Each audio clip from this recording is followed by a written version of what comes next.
It's 6 p.m. and the board is reconvening from closed session.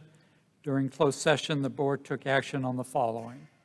On a motion by Trustee Williamson, seconded by Trustee Rawlings, on a vote of 5-0, the board took action to appoint Dr. Michael Eckert as the Coordinator of Student Services, effective date to be determined. We welcome members of the public, board members, and staff. Thank you for attending. As noted in Board Bylaw 9324, this meeting is being video recorded and broadcast via link on our website. The recording and broadcast may capture images and sounds of those attending the meeting. I'd like to remind the audience members and speakers that this is not unusual for students and young children to be in attendance at our meetings or to watch the recorded broadcast. I invite you to model civility and decorum as we go about the business of the board this evening. While I cannot prohibit anyone from using unprofessional language, please think about the students and adults who are watching our proceedings. We'll begin tonight's meeting with Trustee Verbeff, who will be leading us in the Pledge of Allegiance, followed by Trustee Ward, leading us in a moment of meditation. Trustee Williamson reading from the District Vision, and Ms. Garcia will take roll.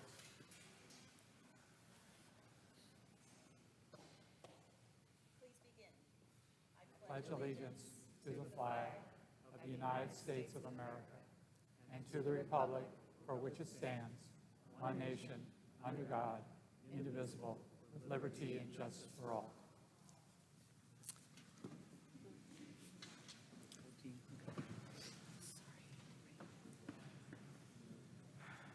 Trustee Ward.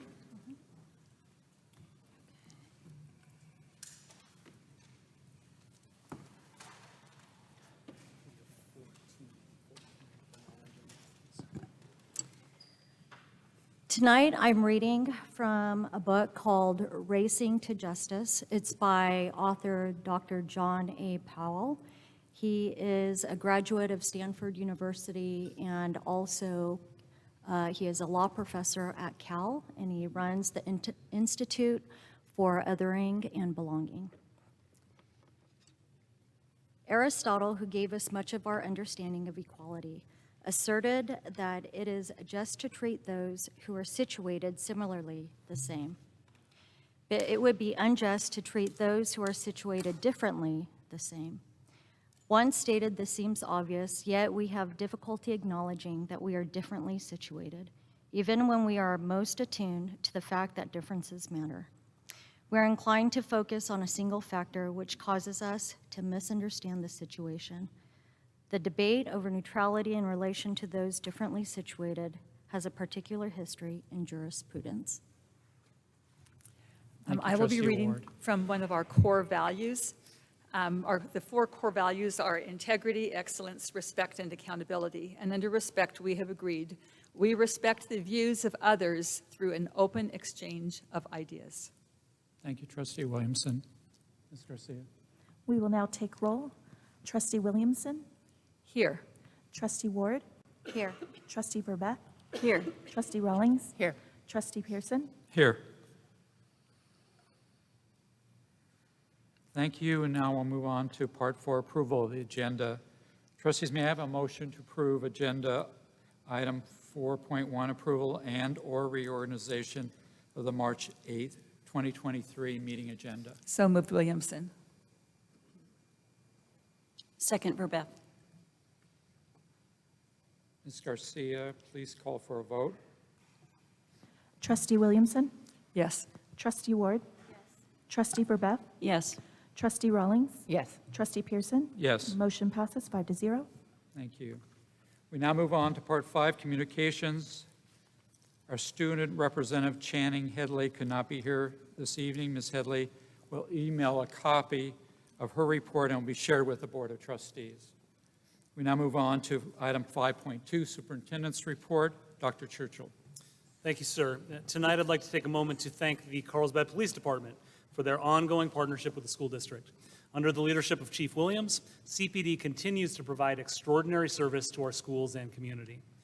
Recent and upcoming examples of our collaborative partnership include a parent university on February 28th on the topic of response to active shooters on campus, a bike and e-bike safety training at Sage Creek High School on March 1st, which was the first in a series you'll hear more about tonight in agenda item 6.5, and an upcoming parent university on March 16th on the topic of safer streets together. CPD has been a leader in our ongoing collaboration with a variety of public safety agencies, including the San Diego County Law Enforcement Coordination Center and the U.S. Department of Homeland Security, as we've made significant upgrades, both physically and procedurally, to our campus safety plans.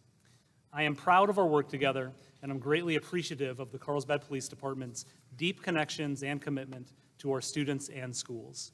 Thank you for all that you do.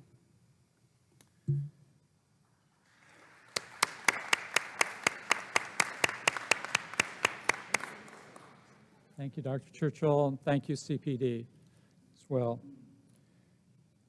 Okay, oral communications. We now move on to 5.3, oral communications. Non-agenda, how many blue cards have been received? I believe 15. We've received, my mic went out, I think. We've received a total of 15 blue cards. Thank you. This is the time that members of the public have the opportunity to address the board on any non-agendized items that is within the subject matter jurisdiction of the board. Ordinarily, board members will not respond to presentations and no action may be taken. However, the board may give direction to staff following a presentation. Please keep in mind, though, could you that put your school board face meetings- closer to the microphone? I don't believe people can hear you. It's not. Okay. Wow. Okay. I'm not going to start all over again, okay? Please keep in mind, though, that school board meetings are business meetings that are conducted in public, not town hall meetings where there's ongoing discussion between board members and the public. As a school board, we have a responsibility to ensure that the agendized business of the district is completed during the meeting.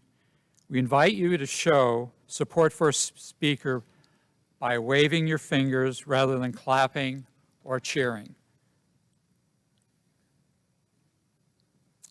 Okay, in order to allow speakers to present their comments and ensure we are able to properly attend to the business of the board, per Board Bylaw 9323, public comments will be limited to 20 minutes.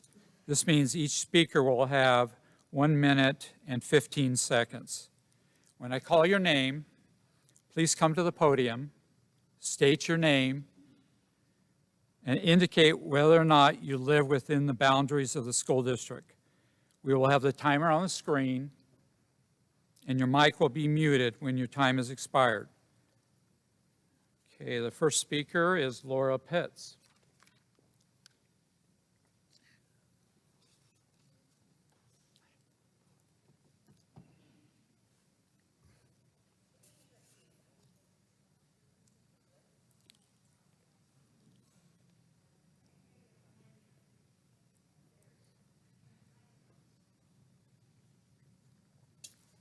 Is the mic on?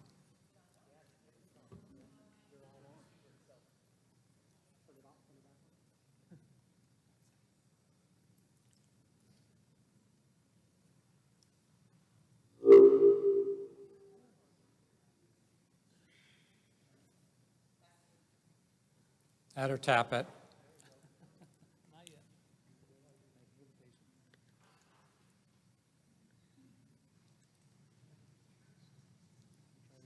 Yes? Oh, okay. Okay. My name's Laura Pitts. I'm the CEO of Carlsbad Educational Foundation, and I have a first grader at Calavera Elementary School. First update, we have 400 people committed for our upcoming gala. We are going to cap tickets at 600, and so if anyone is looking for tickets and tables, we encourage them to purchase tables and tickets today. We are very excited what this could mean financially for our students, as this is our biggest fundraiser of the year. Our summer program enrollments will open on Monday. We are going to be offering our half-day and full-day summer adventure and enrichment programs at Aviar Oaks Middle School, and we will be at Carlsbad High School for our summer academy. And finally, I wanted to share an update on one of our programs. Our Science Olympiad program wrapped up over the weekend. And I will read this because I don't want to miss anything. But this past weekend, over 150 CUSD students competed in the Science Olympiad Regional Tournament at Miramar College. We had 55 high school teams and 75 middle school teams competing collectively. Students practice weekly from October to March, ending their season by competing in a variety of science subjects. And 14 students took home medals in 9 different events. I wanted to share 2. Avier Oaks Middle and Sage Creek got second place in their respective events for the Write It, Do It event. Thank you. Okay, our next speaker is Mike Borello.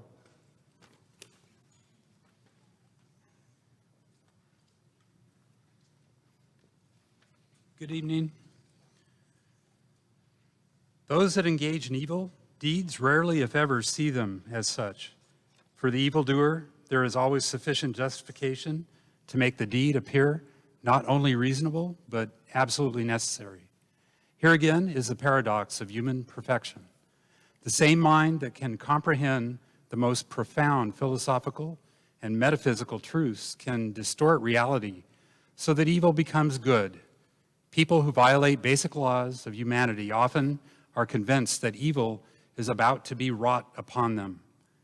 Typically, they rationalize their behavior according to some principle acceptable to others in their society. They have some degree of social or political support or institutionalized structure that helps make it possible to redefine the act in other than human terms. That was written by Philip Zimbardo in his book, Psychology in Today. Complements Milgram's work, and I would suggest that the board read Milgram's book, Obedience to Authority, so that you know who you're serving. Okay, you should not be serving the government, you should be serving the people of this community. You don't have to.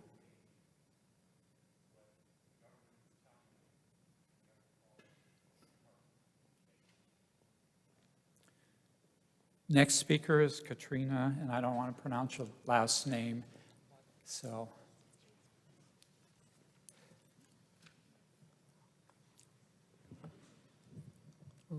Hello, Katrina Weidelick, a CUSD parent of current students, resident of CUSD and CUSD teacher.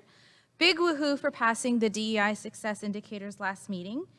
So next step, the town hall meetings. What will you do to make sure they are equitable, authentic, and safe? My husband and I both work full-time and would appreciate knowing with enough timeliness the time, date, and location of these town halls, ensuring that working families are provided opportunities to attend. Second, please make sure Carlsbad families are prioritized. How will you ensure Carlsbad voices are the focus? Lastly, what will you do to make sure they are safe? As a parent of young children, I believe my children should have a voice, but not be subjected to hateful rhetoric, slurs, or harassment. Please do all you can to get the DEI plan started in a safe, equitable, and authentic manner for Carlsbad families. Thank you. Next speaker is Twin A.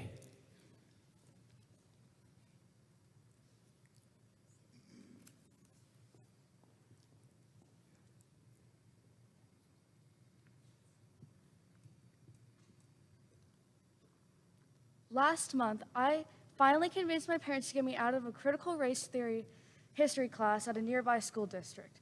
Both of my moms are gay. CRT taught me that America is bad, Christianity is the basis of racist white male patriarchs, and people of color are the only ones discriminated against, even though I've never experienced this myself.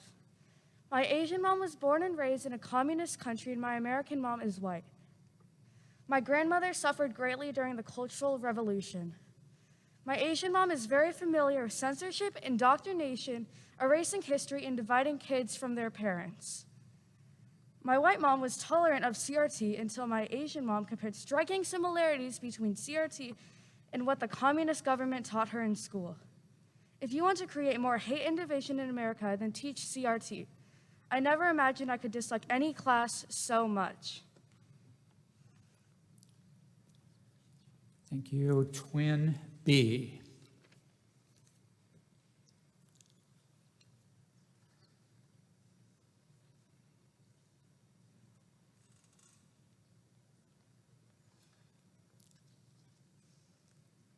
Just like my twin said, she never disliked any class as much as critical race theory, and I see why.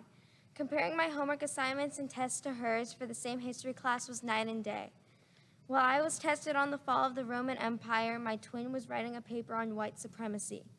While I was praised for getting an A on the geography section, my twin felt tears because her CRT teacher doesn't believe in grades.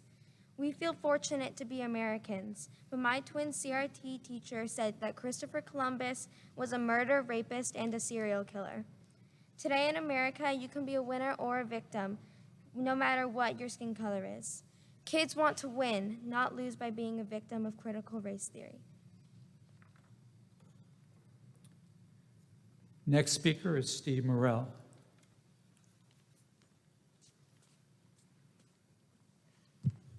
Good evening. My name is Steve Merle. I've been a resident of Carlsbad for 37 years. My 3 kids are now in their 30s, were raised successfully by the school district of Carlsbad. I'd like to read the definition of bamboozle. Bamboozle, thrown into state of confusion or bewilderment, especially by being deliberately fooled or misled. I believe the DEI program is a large bamboozle, but the tide is turning. A recent article in Washington Examiner. Diversity staffers seemed like a good idea in Trump-style economy when business is booming. That's when a company can afford it. In a Biden-style economy, when you're worried about the future, not so much. The other problem with diversity staffers is that they don't build, market, or sell anything. What they do is create problems that then must be solved by the company. Not enough people of color, not enough LGBTQ people at the company.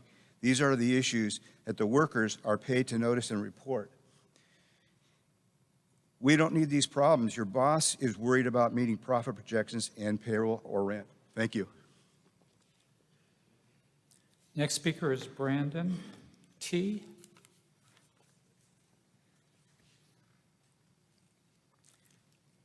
Yeah, good evening, board members. My name is Brandon T. Youngson. I'm not a resident, but when I'm not working for the city, I act as the president of the Carlsbad Equality Coalition, and I'd like to give my thanks in continuing to have dialogue about actionable steps in regards to DEI. But I've noticed that there are assumptions that these initiatives only benefit one side when all of the net benefits are nonpartisan. For evidence, I have 4 studies I'd like to summarize. A study by Stanford University found that as brief intervention that affirmed students' sense of belonging improved their academic performance. One from Harvard University reported higher levels of empathy, perspective taking, and social awareness. Another from Columbia University acknowledged higher levels of civic engagement among students, even especially compared to sites that were more homogeneous. And a study by UCLA found that students who experienced positive cross-racial interactions experienced better academic self-confidence. And my ask is to listen to feedback from the likes of World Cafe, from the sources for those who may feel left out naturally congregate outside of digital space. And I also implore you all to give more weight to the voices of our students, families, and teachers who are harmed by current inequities across all identities instead of those who seek to enable such harms for the sake of their own comfort. Thank you so much. Our next speaker is Jake S.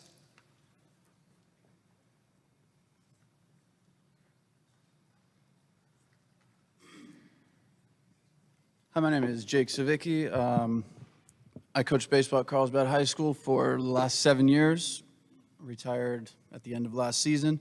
In 2022, the school, the baseball program won an award for the District 8 Field of the Year, which is, they divide the country into 8 pieces and pick the best field. So essentially top 8 fields in the country.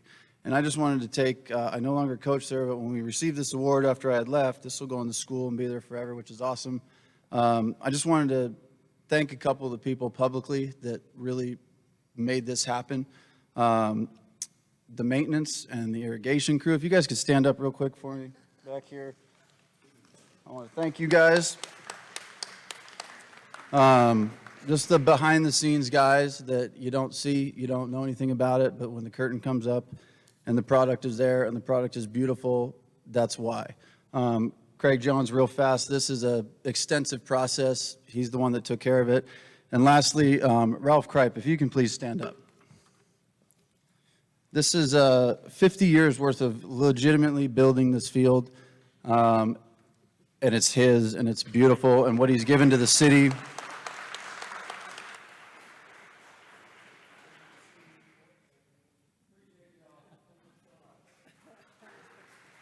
Thank you. Our next speaker is Krisha.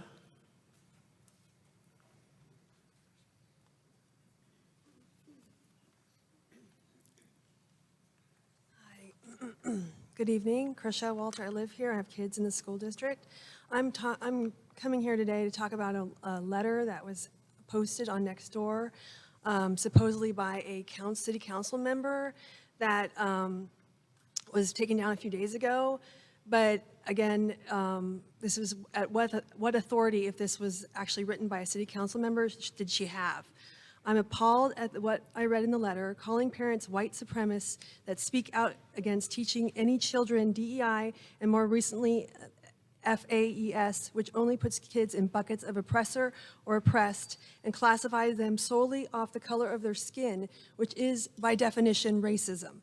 I will not tolerate being labeled as such, and the purposeful use of this word is to incite violence and to intimidate people like parents, grandparents, and citizens to not stand up for their kids. This hate speech should not be tolerated, and I feel that an investigation on where this letter originated from should be warranted. Thank you.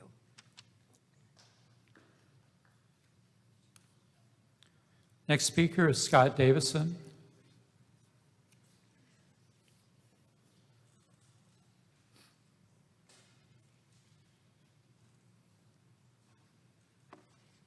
Hi, my name is Scott Davison, and I live in the district. Why are we here tonight, in this gym, with all these people, instead of back at our tiny district office with the usual crowd of the same 4 parents that show up to our meetings? There are a lot of reasons, really. Interference from a member of our city council and a politically motivated campaign of misinformation by a group claiming the board is pandering to white supremacists. But it's also because of how this board and district are handling these issues. We've had one controversial topic after another come up over the past several months, and the response from this body is to be less transparent, provide less information, and avoid opportunities to engage in discussions about these issues. The controversial curriculum being discussed tonight was initially going to be rushed through without discussion when other districts form citizen committees and spend months discussing this subject. Your own surveys show that parents are losing confidence in our district, whether it's academics, mental health, preparing students for college, or even teaching basic critical thinking skills. Enrollment fell significantly and is now flat. So I want to ask you tonight, is this the way you want to continue?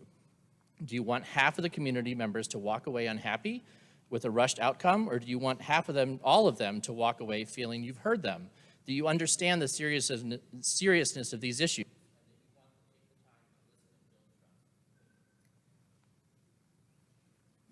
Our next speaker is Rachel Carlin.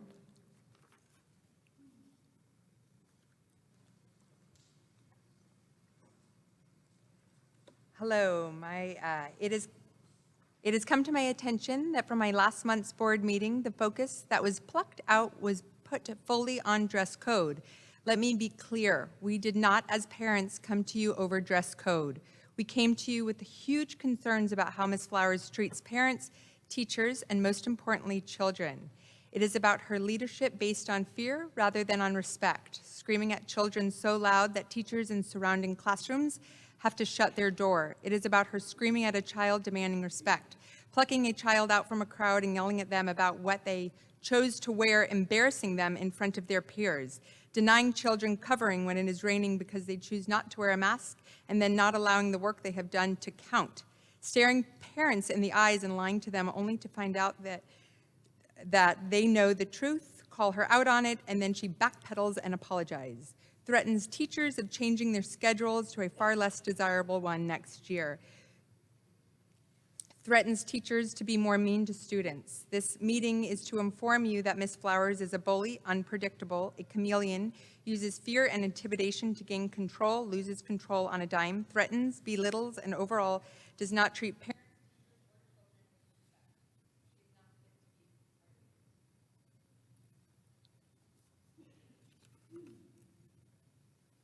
Next speaker is Audra.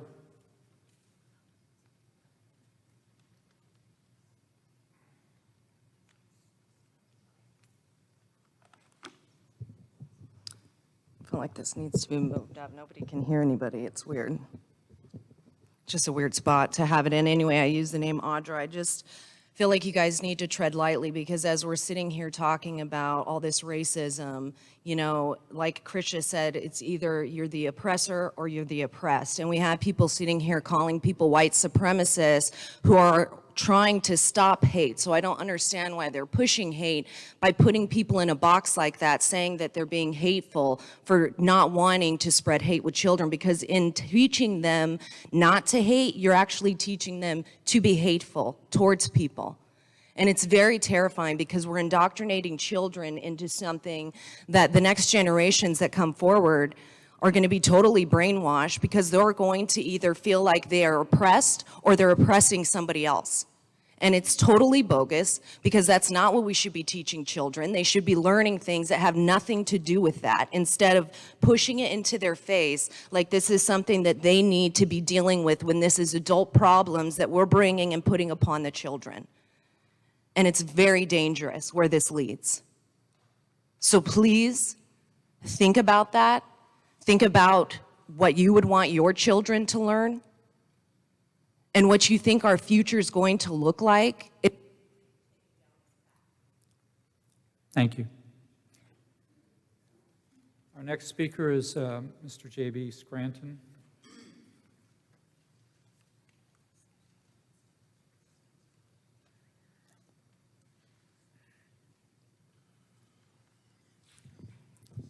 May it please the board, J.B. Scranton, San Diego's #1 sub. I do not reside in the district.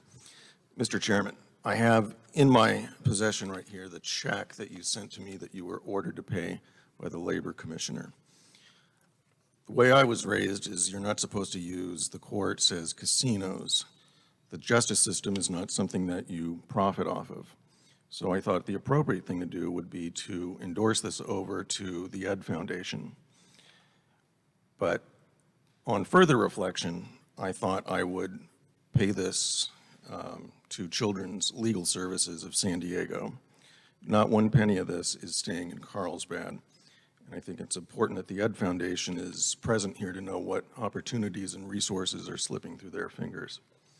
I'd like to invite members of the board, executive leadership, or anyone here in the meeting here tonight to make a matching gift to CLS. It's a very worthy charity. I'm also out of pocket, no small amount of expenses, but I'm going to eat it. I'm going to wonder if you would consider whether you're going to stick the taxpayers with the cost of this litigation and how fair that is. That is all. Our next speaker is Tamara Dixon.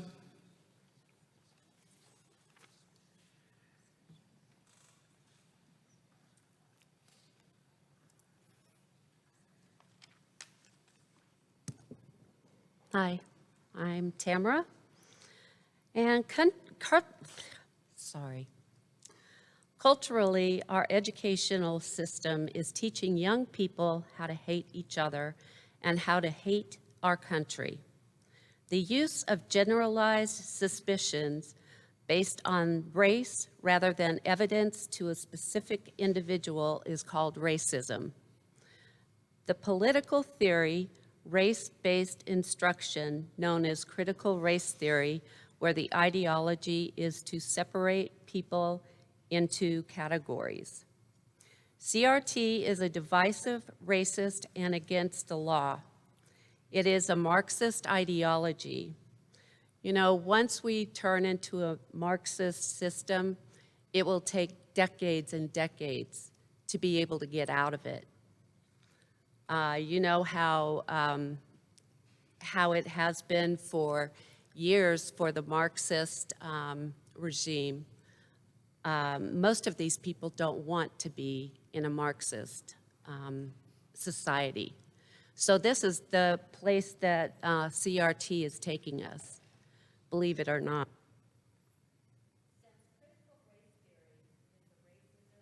Thank you.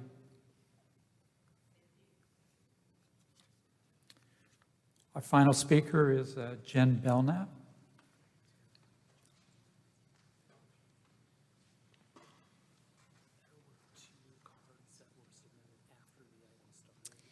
At President Biden's inauguration on January 20th, 2021, Amanda Gorman became the youngest inaugural poet in U.S. history. In the recitation of her poem, The Hill We Climb, she spoke about unity. Weeks before the inauguration, the insurrection on the Capitol shocked the world, and months prior to that, Americans watched cities across our nation burn. With that backdrop, Gorman penned these words: "Even as we grieved, we grew. Even as we hurt, we hoped." She said further, "Not because we will never again know defeat, but because we will never again sow division." I sincerely hope that all of Carlsbad will choose to follow the example set by a young Amanda Gorman when she was just 22 years old. Carlsbad values culture.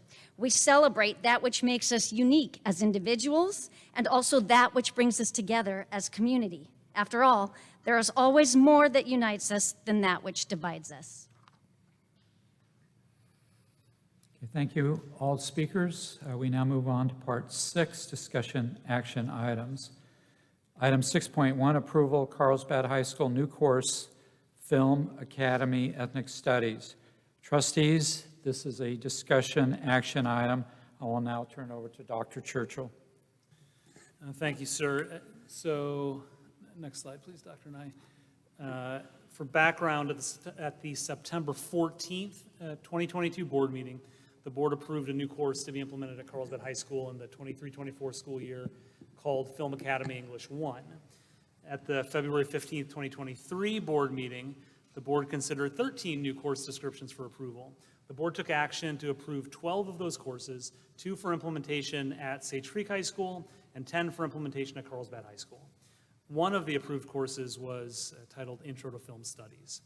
While the board did not approve the 13th proposed course that night, Film Academy Ethnic Studies, trustees gave direction to staff to make modifications and bring the course back for approval this evening. Tonight, we've got a short presentation for the board.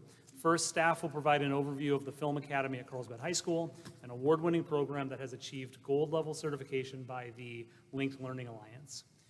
Next, staff will provide a brief overview of the state's Ethnic Studies model curriculum, which was adopted by the State Board of Education on March 18th, 2021. Finally, staff will present information about the Film Academy Ethnic Studies course, including essential learning outcomes in alignment with the state's framework. In a future presentation, we'll discuss the updated graduation requirement in the state of California that goes into effect with the graduating class of 2030. As you're aware, students beginning with the class of 2030 will be required to take at least one semester of ethnic studies in order to graduate from high school in California. And every district will be required to offer an ethnic studies course to all students beginning in the 25-26 school year. We've not yet begun the development of that specific ethnic studies course. When it's developed, we'll bring it to the board for approval. We'll also bring back our graduation requirements for board approval between now and then with the addition of the ethnic studies requirement at the state level. Finally, though it's not displayed here on the screen, I'd ask everyone to keep our graduate profile in mind as we wrestle with important topics like the one before us tonight. I've received a fair amount of correspondence on the topic, and it's clear that not everyone is in agreement.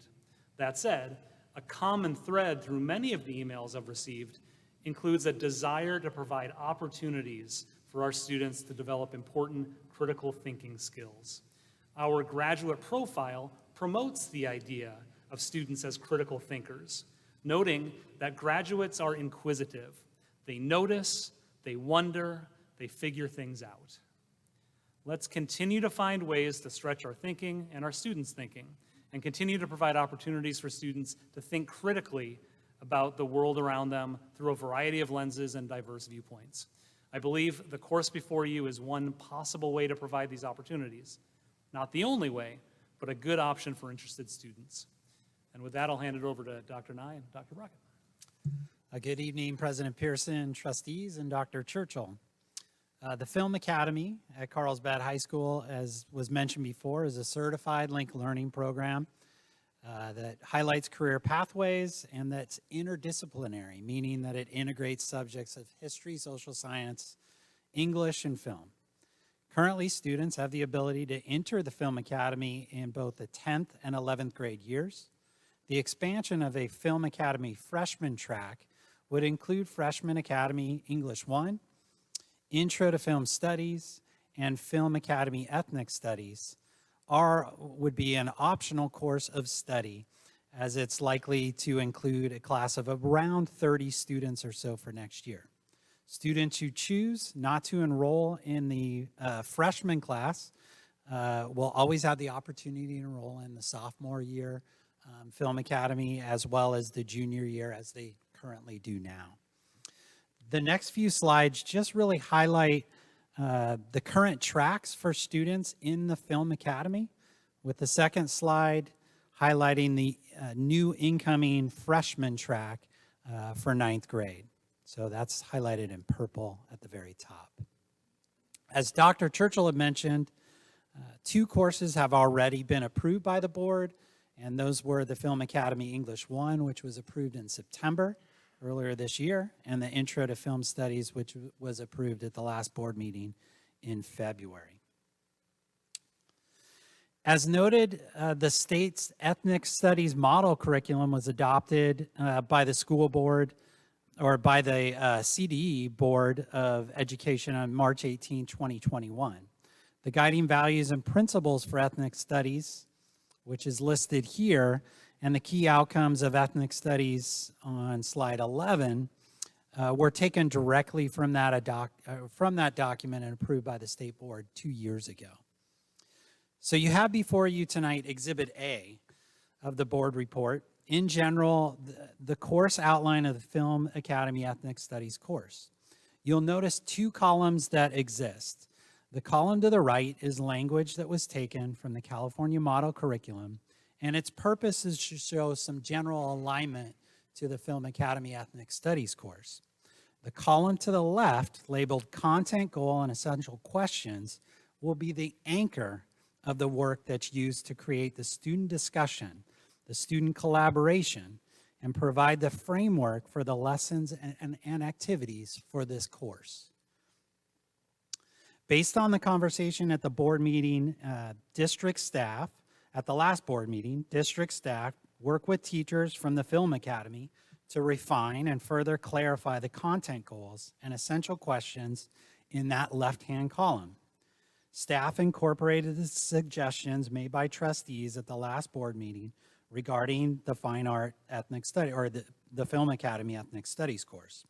We believe that those suggestions further clarified the purpose of the course, along with the dialogue and discussions that students will be having. Staff worked directly with the teachers from the Film Academy to incorporate those suggestions, of which the teachers were on board with the modified language. The course description and outline that you see before you this evening reflects that work. The next slide describes the 6 units of study that will make up the course. And the next slide shows the essential learning outcomes and content goals and how those align with the key principles in the model curriculum that was provided by the state. Again, along the left-hand side are the anchors of what the course will be about. The right-hand side just shows alignment to the model curriculum from the state. As we mentioned before, As we mentioned before, next steps would be pending board approval. This would include getting student interest through course selection process, which is currently ongoing. So we want to make sure that there's a course selection process there, as well as ensuring that there's enough interest from incoming freshmen and students to add it to the CHS master schedule. And then the film teachers, with the support of the instructional services team, would then build out specific lesson plans and scope and sequencing for the course that is in alignment with each content goals and essential questions, which is listed in Exhibit A. So that concludes our presentation, and we're happy to turn it back to President Pearson. Thank you, Dr. Nye. Thank you, Dr. Churchill. Trustee, this is a discussion action item, just a reminder. This is time for public comment. We have 18 blue cards, which gives each speaker 1 minute. In order to allow speakers to present their comments and ensure we are able to properly attend to the business of the board per board bylaw, 9323 public comments are limited to 20 minutes. As I said, that leaves each speaker with 1 minute. When I call your name, please come to the podium, state your name, and indicate whether or not you live within the boundaries of the school district. We'll have the timer on the screen, and your mic will be muted when your time has expired. The first speaker is Mike Borello.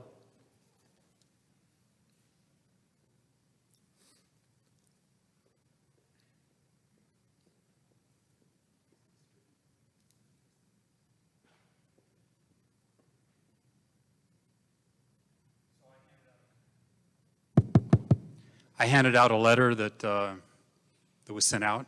Now, I don't know if that's really Dr. Patel or not. I'm going to give her the benefit of the doubt and have her come forward and either claim it or not. But if it's not her, if it's somebody that spoofed that email, there's a California Penal Code, Part 1, Title 13, Chapter 8, treats cyber impersonation a public offense punishable by a fine up to $1,000 and imprisonment in county jail up to a year or both. So it really should be, I don't know if the police are here, but you might want to take some notes and look into that, please. Thank you. So another word of advice from Shelby Steele, Stanford professor. White guilt is the terror of being seen as a racist. It's an anxiety in white America, a vulnerability of being disarmed of moral authority by being called a racist. If you learn that, you're good to go. Thank you. Our next speaker, excuse me if I pronounce your first name incorrectly, Lalitha N.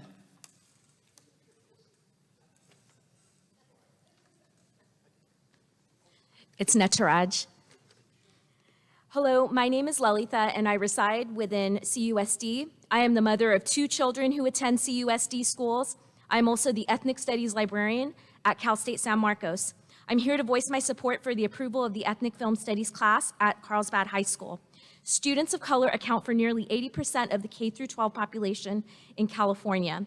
Given our increasing diversity, it is vital that our curriculum reflects information about the vast ethnic and racial groups in California and the nation as a whole.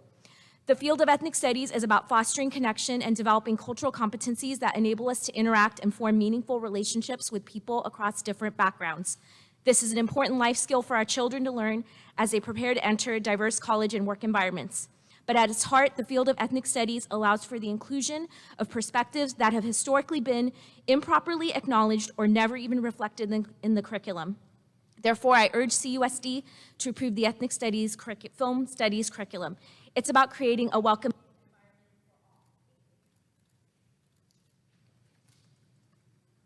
Our next speaker is Chi Wu.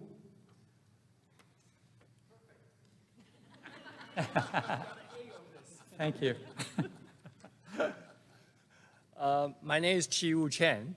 Good to see you, everybody. I urge you to vote yes on item 6.1. That's my key point.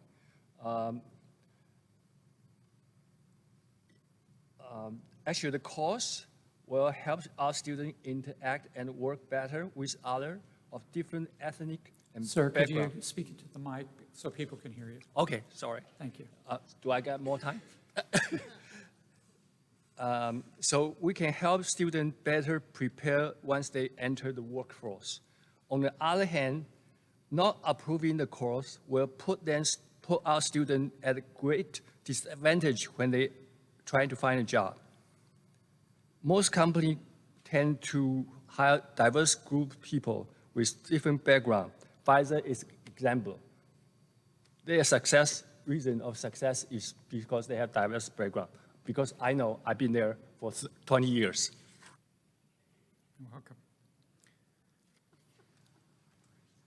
Our next speaker is, don't like to butcher names, Lana East, Laniece. Not here?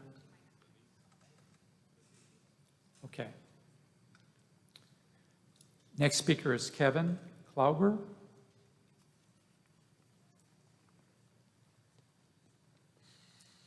Hello. I have a son who's in second grade at Magnolia Elementary, and I grew up, I'm a resident of Carlsbad, and I graduated Carlsbad High School in 2004 and took film studies there for 2 years. And then I graduated USC School of Cinematic Arts with a degree in film.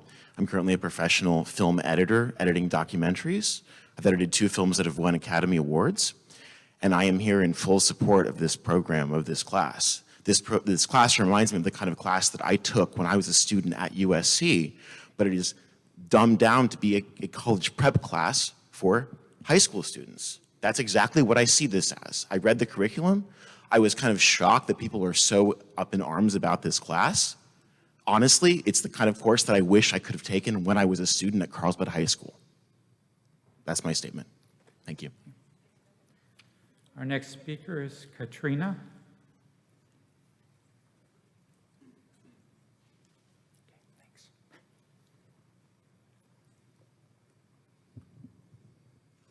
Hello, Katrina Weidlich, CUSD parent of current students, resident of CUSD and CUSD teacher. The Ethnic Studies course I am in full support of. This course has been developed by highly decorated and veteran educators responsible for developing an award-winning Film Academy recognized as a gold certified linked learning course. The Film Academy Ethnic Studies course is clearly aligned with the guiding principles of California Department of Education's Ethnic Studies model curriculum and should be passed today. Some in the community want you to consider adopting a curriculum from the Alliance for Constructive Ethnic Studies. As a professional curriculum writer who worked outside of the district with nonprofits such as Understood, College Board, Oak Foundation, and the ACT Center for Equity and Learning, I can say without a doubt that that curriculum is lacking in education research, alignment to CDE model curriculum course standards, and will serve to further divide and misinform our community. Please pass our curriculum today.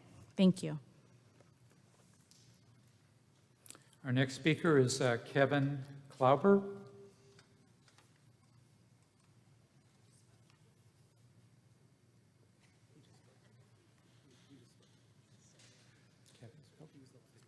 Okay. Our next speaker is Augustine. I think it's Augustine Dow. Augustine Dow. Augusta Dow. Okay, Yeah. thank you. Yeah, my name is Augustine. I reside in Trustee Williamson's district. I hope the changes in the verbiage is to your liking, and I hope this course isn't about to get brutally watered down because we need to give these kids the comprehensive history they deserve. Trustee Pearson, last meeting you mentioned that white people had also gone through slavery too, and the conversation shouldn't focus on Eurocentrism. In AP US history, we've already been told at length how colonists went into indentured servitude. But if you wanted to center the conversation more on white people, you'd at least understand that indentured servitude wasn't about ethnicity. It was about socioeconomic status. So if you want to critique capitalism and labor exploitation, that's a whole different conversation that I'm willing to hear you out on, but a few of these people might call you Marxist for it. It is wrong to imply that throughout history, a subgroup of white people in the US has faced anything parallel to the continued systemic discrimination imposed on people of color. If you have an issue with focusing on the dominant Eurocentric culture, I implore you to find a point in film history where the dominant culture was not Eurocentric. Thank you. Our next speaker is Stephanie Wells.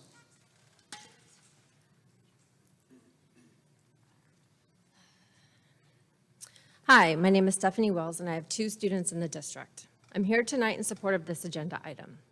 I'd like to acknowledge the hard work our educators put into developing this course. I honestly can't even believe we're here, especially after hearing the same people in this room scream, "Let them learn and let them choose" for the last 3 years. This is an optional course. By not approving this course, you're removing the choice to learn for our children. While this course is optional, I am looking forward to it being a requirement for all students. As a mother raising biracial children in this community, this education is necessary. People in this community believe ethnic studies is based on theories, not facts. My mother-in-law was born in 1945, and I promise you, her lived experience is not theory. And systematic racism still exists today. We have students in this community using hate speech, and we need them to do better with this course. Next speaker is Jen Hamburger.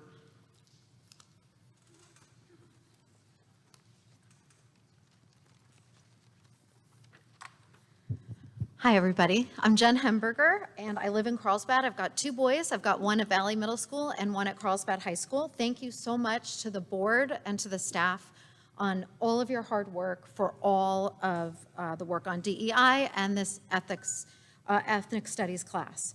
I am asking the board, please, please, please allow the students the option to take this class next year. Again, I'm going to say it, it's an optional class, meaning if you do not want your child to take this class, please don't elect it. But please do not take away other students' choice to take this class if they wish. There's lots of talk in this room about how this class will create division and hate. Well, I'm going to just go out on a limb and say that none of you people who are saying that have a child in a marginalized group. We've got a lot of hateful things being said on campus every day, and it needs to stop, and they need to be educated. We desperately need this education.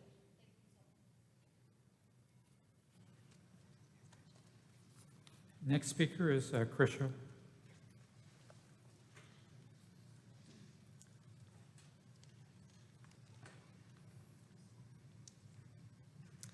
Hi, I'm Krisha, and I live in the district. I urge you guys to please vote no on this Film Academy Ethics Studies. It is riddled with critical race principles throughout the curriculum. Words like white supremacy, racism, and other forms of power and oppression, and racist, bigotry, discriminatory, imperialist, or colored beliefs, or colonial beliefs and practices. Instead of teaching divisive curriculum, why not teach American values like liberty? We are more alike than we are different. We all want for our kids the best education, ability for them to express themselves freely, be accepted for their uniqueness, and have the best opportunities for a successful future. Teaching children one is inherently oppressing while the other is inherently oppressed. What does that achieve? But give liberty to one group of people at the expense of the other group. I just wanted to say that I'm confused. Is it either optional right now and then will be required? Because somebody said it. I'm looking for.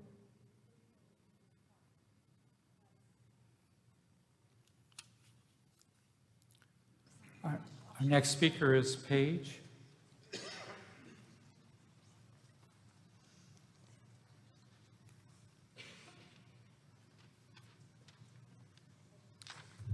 Hi, I'm Paige DeCino. Our schools strive to prepare our students academically for life beyond Carlsbad. Having taught at Carlsbad High School for more than 20 years, I know we have a rather insulated culture. This class expands our students' experience beyond city borders and allows students to become more empathetic toward others. No one needs a class to be aware of the lack of BIPOC individuals as actors, directors, and supporting staff in the film industry over the last century. It's obvious if you've followed films at all. Learning about how that happened and what can be and is being done to rectify that inequity seems like a plus to me. Do we want to continue discriminating against others because of their ethnicity, or do we want to understand history and move forward for a better future for all? We shouldn't be afraid to address past inequities even if we are uncomfortable with that information. Education researchers will. Thank you. Next speaker is Scott Davison.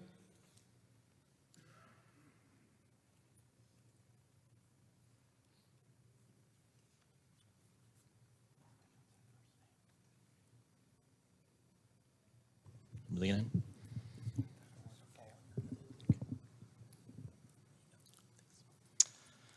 Our legislature added ethnic studies to teach, quote, untold positive stories, unquote, about different cultures that have made contributions to America. If you look at the model curriculum's 8 outcomes for ethnic studies, you'll find things like working toward greater inclusivity and supporting a community focus. Does teaching, quote, how Hollywood used African-American stereotypes to push the dominant culture in America accomplish any of these outcomes? Or does it further a far-left political theory that America was founded on racist principles and that all institutions, whether education, law enforcement, or Hollywood, are irreparably corrupted by institutional racism and can only be salvaged by dismantling them? Does this curriculum comply with our board policy that controversial topics, quote, represent facts and concepts of controversial issues from multiple perspectives to ensure that students develop critical thinking and problem-solving skills. I challenge you to find the other perspective in this curriculum. This course tells students how to analyze empire is related to white supremacy. Does this? Thank you, Scott. Next speaker is Cynthia Michael.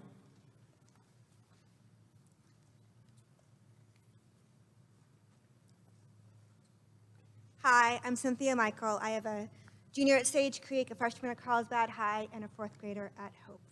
Many of you already know me. I appreciate the fact that you guys voted in DEI. As a member of a minority group and having children, sorry, I'm short. Having children of a minority group, I really appreciate it. My only issue is the implementation of it.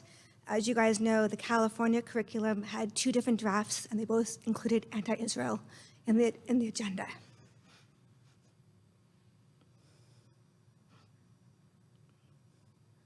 I'm glad to see that not on the agenda here. Our next speaker is Audra.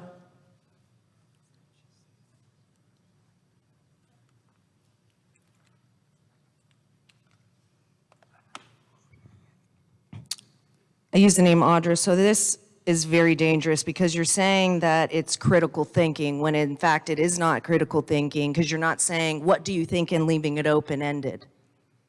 You're giving them options, A, B, C, D. Which one is it? So you got to pick a box, just like, are you Republican or Democrat? Are you gay or are you straight? We have to pick a box in order to go along, to get along, because this does not, it's not positive, and it does not teach empathy. It teaches straight up hate, and that what I don't understand is you want to talk about inclusivity and being diverse. Why don't you include white history in that? Why not? You want to be diverse. How is that not equitable? Because you want to teach this, then you should teach it all. And the fact that you want to use Hollywood when they use predictive programming in their movies to teach history is very dangerous, because Hollywood is totally bogus and not something that we should look to for history. And the fact that you... Thank you, Audra. The next speaker is Jean Walker.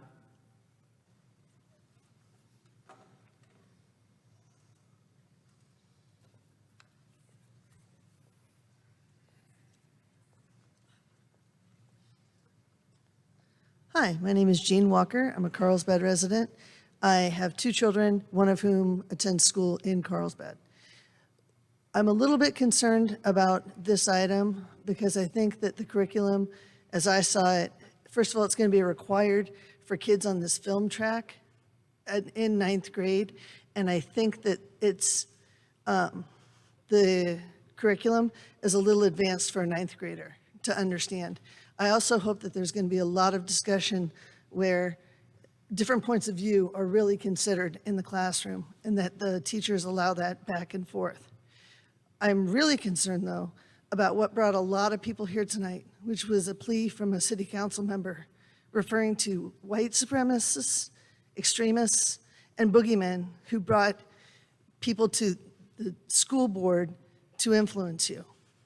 I absolutely do not believe that anyone in this audience is a white supremacist, an extremist, or a boogeyman.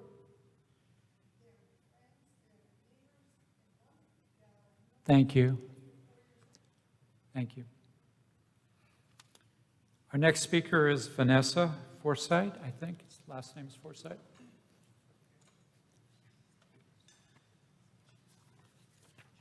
Thank you. I reside in Carlsbad. My students don't go to this school district. My children don't go to this school district, but I am very concerned about what's being discussed here and what's not happening to benefit all our children in schools. You know, when I was a young person, I stayed with my nanny and I watched a lot of old movies. The Late Show, The Late Late Show, she let me stay up late. And I can tell you that in films, there was a lot of stereotypes. There was, you know, predominantly white people who were the actors in the industry, and that there was even people who were made to wear blackface. There were people who were Asians and from Latin America who had to disguise who they were to be able to even get roles. So I really think we can do better. There is some movement in the House. Thank you.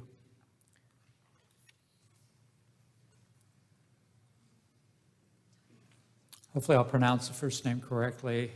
Ejahan Turker?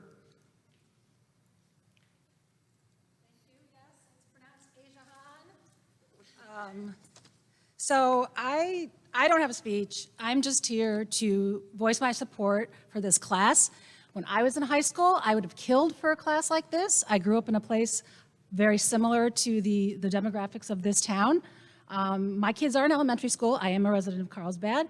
And if they were in high school, this would not be optional for them. They'd be taking this class, and we'd be talking about the movies and the things that they were seeing. None of this happens in a vacuum, none of it. We watch movies with our kids all the time, probably inappropriate movies, but we talk about it. We talk about what they see. We talk about what scares them. We talk about what makes them happy. It's not just the teacher's job to show them a film in a vacuum and then have no discussion about it. That discussion, that critical thinking that you were talking about is going to happen. Do we really think a room full of teenagers are going to watch a controversial movie and not have anything to say about it? Like to each other, to their friends? When they run home and watch YouTube videos about it? Come on. We all.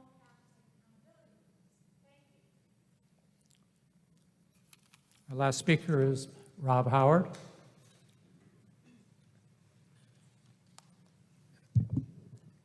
President Pearson, the board, I'm going to try to be quick because I know we only have a minute, and I didn't have a lot of, I had not planned to speak on this, but I'm listening to what people are saying. You all may not be able to tell, but I'm a black man in America. And so I want you to take a little bit of time to think about this. While other people are speaking to why not to have this, I can tell you as someone who grew up in a white school district in the South who got nothing associated with who I was as a person and the values, the positive values that I could bring to the table when everything and all the things I was being taught were negative. What happens is you create an environment and you deal with kids in a negative way. I volunteer for students in this district that are struggling and they want this type of thing. This is just one piece of how to let them know they can be okay. And so what I am saying is, God didn't give us a spirit of fear, but power, love, and a sound mind. Let's work together. I support this program. Okay, we have finished our public comments. Staff, do you have anything to add? No, not at this time. Trustees, do you have any questions? Trustee Rawlings. Thank you.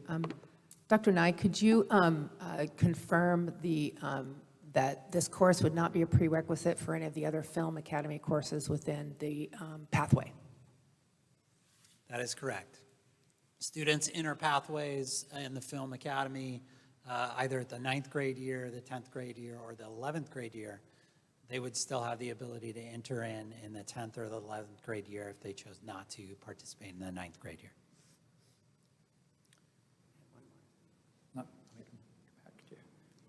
Trustee Williamson. Thank you. Dr. Nye, I've heard from many community members who are very concerned about the focus of this class. They've expressed a concern that rather than working toward greater inclusivity and supporting the community focus, this class would be just the opposite. So there's no misunderstanding. Would you please answer the following question? Will this class be based on criticizing America, using themes of dominant culture, that was created by empires and based on white supremacy who oppressed non-white cultures?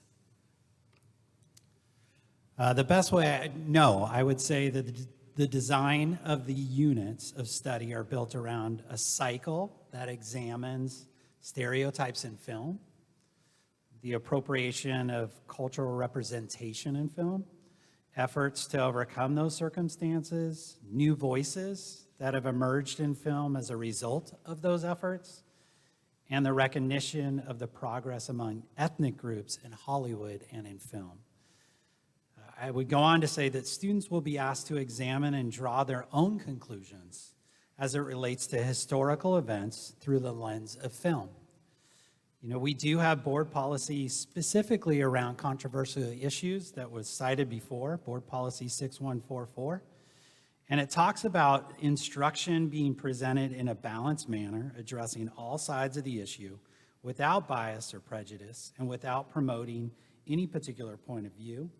It also goes on to say that adequate factual information shall be provided to help students objectively analyze and evaluate the issue and draw upon their own conclusions.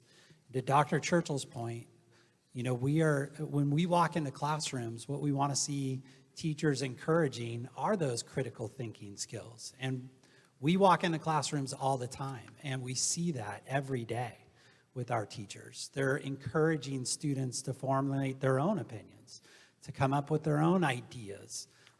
They're presented with factual information and then asked to theorize about that information. So the answer to your question would be no. The key themes that are in the Film Academy are aligned along that left-hand side that I mentioned before in Exhibit A, and I wholeheartedly believe that that will be taught in this course. Thank you. Trustee Rawlings. Thank you. Dr. Churchill, could you repeat what you had talked about as far as this is an optional course that would be offered and that there is not a requirement? And the only requirement that you talked about would be potentially in a few years under the state of California. That's correct. The requirement in the state of California will be for the graduating class of 2030 to have taken one semester of an ethnic studies course prior to graduation. So districts are obligated to offer such a course by the 25-26 school year. So 3 school years from now, every district in California is to have an ethnic studies course that counts towards that graduation requirement. So currently, we haven't even brought the grad requirement to the board for updating. So an ethnic studies graduation requirement doesn't yet exist here in Carlsbad because you haven't updated the policy. As such, the ethnic studies film academy course that we're discussing isn't required, nor does it meet a graduation requirement. Trustee Rawlings. To follow up, so just to be clear that this course, if adopted tonight, would impact 30 to 35 students per year total, correct? Yeah, likely. I think Dr. Nye or Dr. Brock can speak to it, but I imagine if they build a section next year, which is what I believe we're anticipating, that's 30-ish students who would be enrolled in that course next year. Trustee Verbeth. Are we required under Education Code 60002 to promote the involvement of parents and other members of the community in the selection of instructional materials? And if so, have we done this with this curriculum? Yeah, you're not approving instructional materials tonight. You're approving a course description. So we will adhere to all education codes, including Education Code 60002. Thank you. I have a question for you, Dr. Nye. Just to be clear, if a student wants to be in the Film Academy, do they have to take the ethnic studies course, or can they still be in the academy? So if they want to enter the academy in the 9th grade year, it will be part of that 9th grade curriculum. But they also have the opportunity to enter the Film Academy in the 10th grade year and in the 11th grade year. So that's the answer to the question. So if I understand that, they would have to take it in the 9th grade year, but they could enter in the 10th or 11th grade and not have to take that course. That is correct. Okay. Trustee Rawlings. As a follow-up to that, currently we don't have any options in the Film Academy in 9th grade, is that correct? That is correct. So this would be an additional option available for those students interested in being in the Film Academy in the 9th grade? Yes, that is correct. Trustee Verbath. We've heard a lot of complaints from parents and community members that this curriculum includes critical race theory. And I was told staff and the board and parents have previously stated that CRT is not being taught in CUSD. According to California School Board Association, CESBA, a core principle of CRT is that race was integral to the development of American systems and institutions like law, government, nationhood, politics, religion, and the economy, and therefore those institutions, whether by accident or design, retain aspects of racial preferences that influence their development. So when our curriculum talks about systemic racism in 9.1.5, are we not talking about CRT?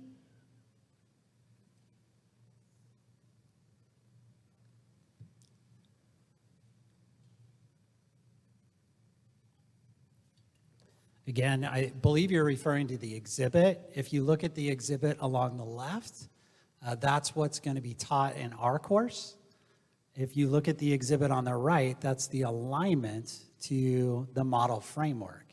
We're not using those terms, systemic racism, in the course that we're teaching, and we're showing how it aligns loosely to what we'd be teaching along the left-hand side. So I hope that answers your question. It answers my question. I'm just wondering then why it's in here. I think it's causing confusion. Yeah, and again, we tried to clarify that. The only reason why it's in here is to show some alignment to the model curriculum. We try to somewhat align all of our courses to standards from the state of California, and so that's the purpose of the alignment here today. But just to be clear again, the course itself is in the left-hand column, and it talks about content goals and essential questions. That will be the focus of the course. Other questions, trustees? Trustee Verbath.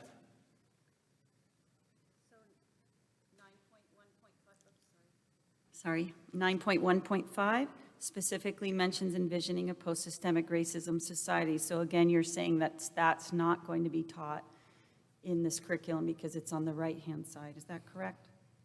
What's being taught is on the left-hand side. Left-hand side. What influence does the film industry have on racism in the late 20th century? That's the essential question.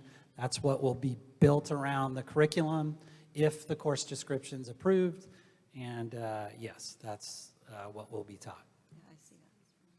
I know. Dr. Nye, I just had a question on timing. If the board approves the class tonight, what is the timing on developing the local curriculum with the community and all stakeholders? Yeah, we'll have to work with the instructional services department, the film academy teachers, and then we'll develop some kind of timeline as it relates to adhering to that education code about promoting the curriculum. But we haven't fleshed that out yet as far as a timeline, other than the fact that we would adhere to that education code. And as I looked at the ethnic studies model curriculum, that was a major part, was developing the curriculum with the community. So I just wanted to see what the intention was. Yeah, and to the extent of the required course that Dr. Churchill had mentioned as well, I would imagine that would be a major undertaking with the local community in the development of the required course for all students to take. Doesn't preclude us doing some promotional in regards to this course, but I would imagine it's going to be much more extensive for that required semester-long course in ethnic studies. Any other questions from trustees? Trustee Rawlings. Is now an appropriate time to ask a question of a trustee, or would that be appropriate in discussion? I think that would come after the motion, if there's a motion. In discussion, correct? Let me get a. Thank you, Dr. Churchill. So right now I could ask questions? No, until there's a motion in a second. Okay. Okay, trustees, seeing there's no other questions, may I have a motion to approve the course description of CHS Film Academy Ethnic Studies, Exhibit A? So moved, Williamson. Second, Rawlings.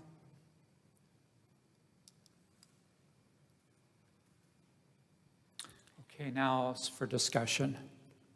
And I also believe, to answer your question, Trustee Rawlings, to ask any questions of the trustee and any other trustee as well.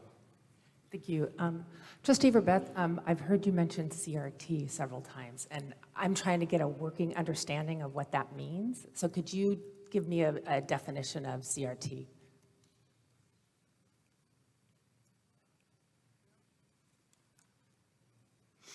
I have CSBA's critical race theory frequently asked question document here, so. I'm trying to seek for Understand understanding from you as my colleague, Okay. because I realize we're going to be talking about this quite a bit, Sure. it sounds like. And so I'd really like to find, from your perspective, what your working definition of CRT, and then how that connects to what you're seeing in the current curriculum. Well, I believe that CRT is divisive and that, I'm asking for a definition, not a, well, I don't not have a an adjective, definition. I but- wasn't prepared for a definition for you, but Okay, because that's what I'm asking for, is a Right. definition of what you're saying, so I can have a clear understanding of how to understand what you're saying about this particular curriculum. Because that would help me to understand so I can know how to vote. So you don't have a definition? well, I don't have a definition prepared for you right now, no. Okay, and then, so from what you're saying with the CRT that you're mentioning, how do you believe it applies to this particular curriculum if there's not a definition that you could apply it to? I believe what I was saying is that we have parents in the community who are concerned that CRT is in these guidelines here that have been on the right-hand side, okay? Like empire building and white supremacy and racism and empire building, things like that.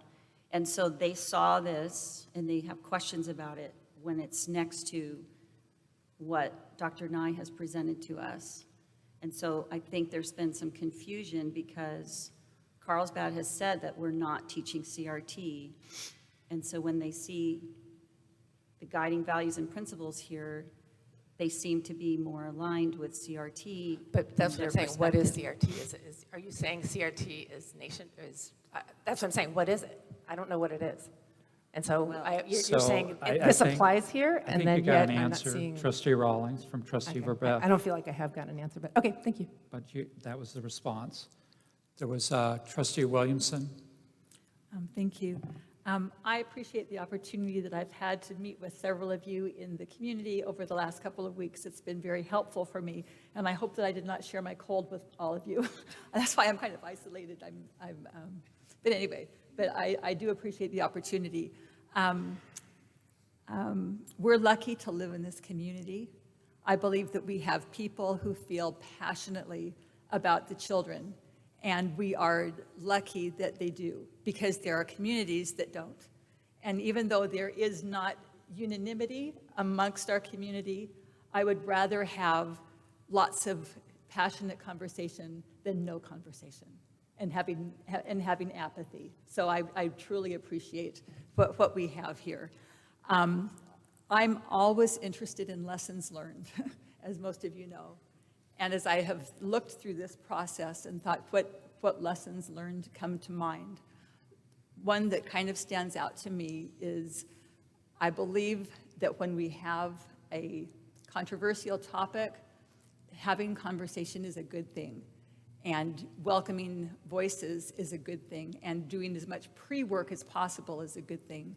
So if there is consensus of two other board members, I would like to direct staff to, at some time in the future, have an agenda item where we could propose having a curriculum, a community, or sometime a curriculum advisory committee on this topic before the next course, which will be mandated, yes. Okay, which would be mandated in a couple of years. In other words, to have it come back as an agenda item, and we could have a discussion about if that's something that we want to pursue, and if so, to discuss the makeup of it. So that's, and you can ask for thumbs for that in just a second. So I'll just, in concluding my remarks, as long as the curriculum for this class is based on the content goal essential questions, which were on the left side of attachment A, I will be strongly voting to approve it, and I predict it will be in great demand next fall.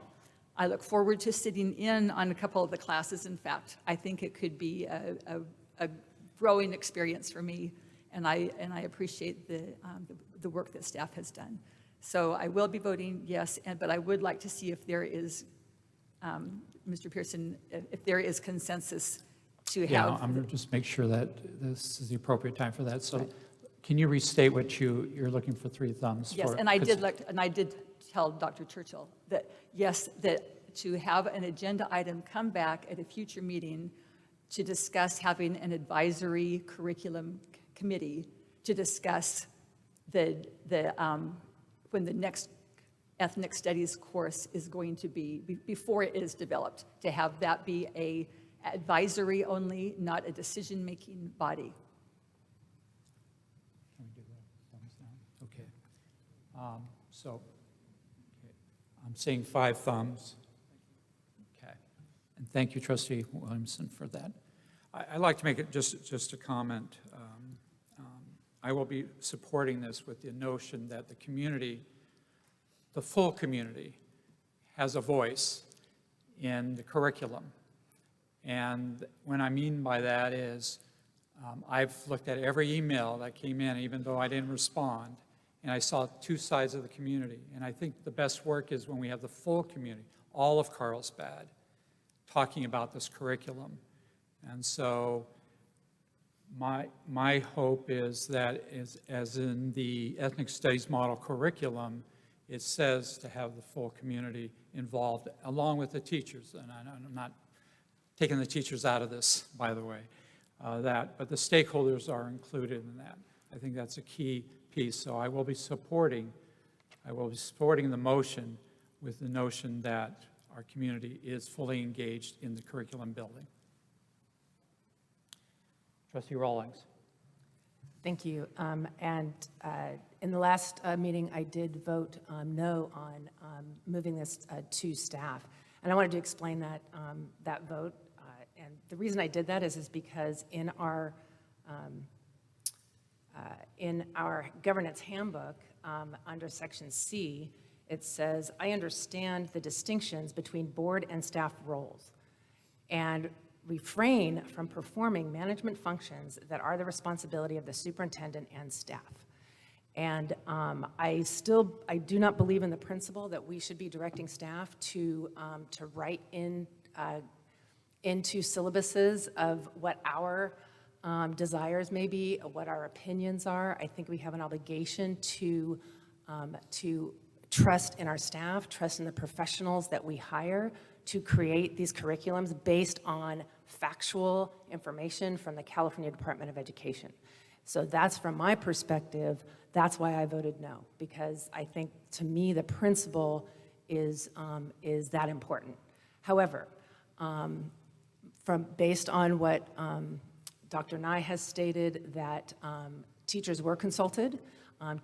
This was discussed with our professionals, with our instructional staff, and they were able to meet the requests from this board in order to vote in favor of this curriculum, or I'm sorry, of this course, that they were able to find ways to still maintain the integrity of the course that they will be teaching every day. I would also like to state that, so I will be voting in favor this time because I do believe that this course is important. Also within that same section of our handbook, it also talks about keep learning and achievement for all students as the primary focus. When we say all students, that means those 35 students that will want to take this course. That includes those students that want to pursue a film career, like we heard the speaker earlier, because a film career, I can't think of a more I can't think of a career that you would need this class more than film. And we heard about how Hollywood is the way it is. Well, you're going to need this course in order to get a job in film. So I do believe that that's really important. And lastly, I'd also like to say that we have within our roles as well, for the board that we involve parents, students, and staff in developing a common vision for the district focused on learning and achievement and responsive to the needs of all students. So those 35 students, or those 30 to 35 students, are part of that all. And so for us to deny those students and those parents that want to take this class is not consistent with our governance handbook. So I will be voting yes. I just want to also say, I did mention that this is a course selection sheet from one of our high schools, and it has 8 sections for parent initials as well as a parent signature. So a student cannot take a course in our schools without having knowledge and having and providing approval to their student. So I do believe that I think there's enough safeguards here to ensure that the students that want to take this class can take it, and the students that don't want to take it are not forced to take it at this time. Thank you. So I will vote in favor. Ms. Garcia, please call for a vote. Oh, was there, I'm sorry. No, it's okay. Trustee Ward? Yes, I just wanted to say that as a Japanese American woman, I'm really excited about this course, and I too am going to be voting yes on this. I appreciate all the comments that we have received from our Carlsbad community, and I appreciate this dialogue that we're having. I think this is important. And this is exactly what's going to be happening here with this course, and giving these students an opportunity to hear and see, and then have that critical thinking opportunity and dialogue with all of their classmates. I'm really excited for that opportunity for the students. So I just wanted to just add that on and say how proud I am that we're moving forward with this. Any other comments before we move to a vote? I'd like to make a comment, please. Trustee Burbett? Well, I just want to say that I agree with Trustee Pearson that we need to go to our community and we need to hear from them as we move forward. I think that's very important. I think there was some confusion here with the guiding values and principles being listed here. And so I think that led to some of the feedback that we did receive from people in our community.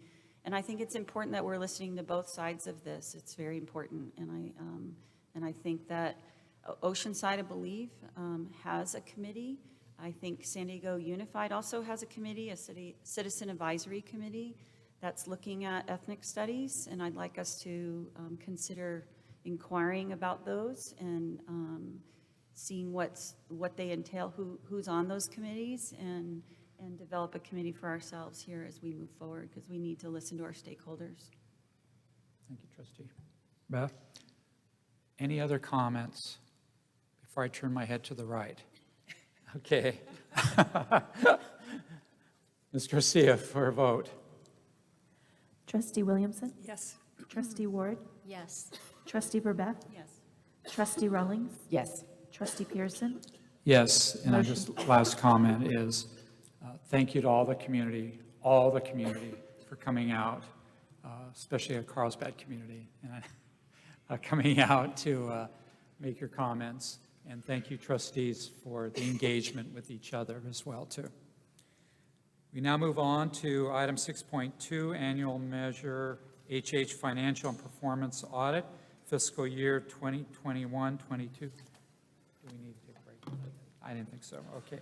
Trustees, this is a discussion action item. I'll now turn it over to Mr. Eric Dill. Thank you, President Pearson. And let me adjust the mic so I'm not. Could I request that we take a pause for a moment while folks are readjusting? Trustees, do you want to take a break for 5 minutes? Sure. Sweet, okay.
We are back. Item 6.2, Annual Measure HH Financial Performance Audit, Fiscal Year 2021-22. Trustees, this is a discussion action item. I will now turn over again to Mr. Eric Dill. Thank you once again, President Pearson, and members of the Board of Trustees. As the board's aware, when Measure HH was passed in 2018, it was done so under the rules of Proposition 39, which not only requires an independent Citizens Oversight Committee, but also requires annually that audits are performed specifically on those bond funds, both financially and on the performance of those audits. And every year in March, we bring you the results of that audit for the prior fiscal year. When the audit report was complete, Director Arceli Salazar and I met with members of the IOC Audit Subcommittee and also the Board Subcommittee of Trustee Rawlings and Trustee Williamson, and also Mr. Greg Dowell. They will discuss the results of that audit tonight, and following that, we ask that the board respectfully accept that audit. So, Mr. Dowell. Good evening, Superintendent Churchill, district staff, trustees, and citizens of Carlsbad. Hey, let's talk about something controversial like bond spending, okay? I'm Greg Dowell, and I'm a resident of Carlsbad for 27 years. I have 2 children that were shaped by a great education here in Carlsbad schools. And I'm also the chairperson of the Independent Oversight Committee, which, along with Dr. Jay Marquand, Shauna Hurst, Brenda Hall, Sam Ward, Michael Cepeda, and Marla Evans, it's our role to ensure that facilities spending aligns with voter-approved purposes. And annually, the district performs an audit of facilities spending, and it's spending against Measure HH, which is the $265 million bond that was passed by voters in 2018. This year's independent financial and performance audit was conducted by the San Diego accounting firm of Christie White, which serves K through 12 schools and charter schools throughout the state. The audit covers the year that ended on June 30th of 2022, and as Eric said, last Thursday, I met with the accountants, district staff, and several members of the board to review the audit results. In a word, the audit results were outstanding. Allow me to give you some highlights. With regard to facilities project expenditures, the accountants tested $12.4 million worth of non-personnel expenditures, or 68% of the total budget from HH that was being tested for validity, allowability, and accuracy. They concluded that the sampled expenditures were totally in compliance with the terms of Measure HH ballot language, the district-approved facilities plan, and applicable state laws and regulations. Additionally, all personnel costs charged to Measure HH were consistent with the bond building fund allowance. The district properly reviewed projects, and they applied appropriate procedures for contract bidding, and change orders were properly approved and in accordance with district policies. In short, the district received a clean audit with regard to Measure HH spending. In the words of the independent accountant, Carlsbad's clean and unmodified rating is the absolute best. We wish all districts showed the same fiscal and performance excellence. So allow me to extend a warm congratulations to the trustees and to our district staff for managing our very precious educational monies consistent with our electorate's wishes. Good job. If you have any questions, I'll be glad to handle them now. I like that. Thank you very much. Thank you, Mr. Dow. This is time for Public comment, how many blue cards been received? We have not received any blue cards for this item. Okay. Trustees, do you have any questions?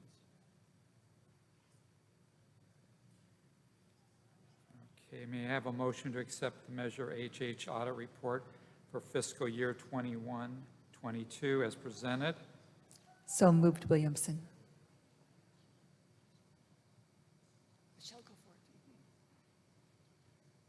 Second, Rawlings.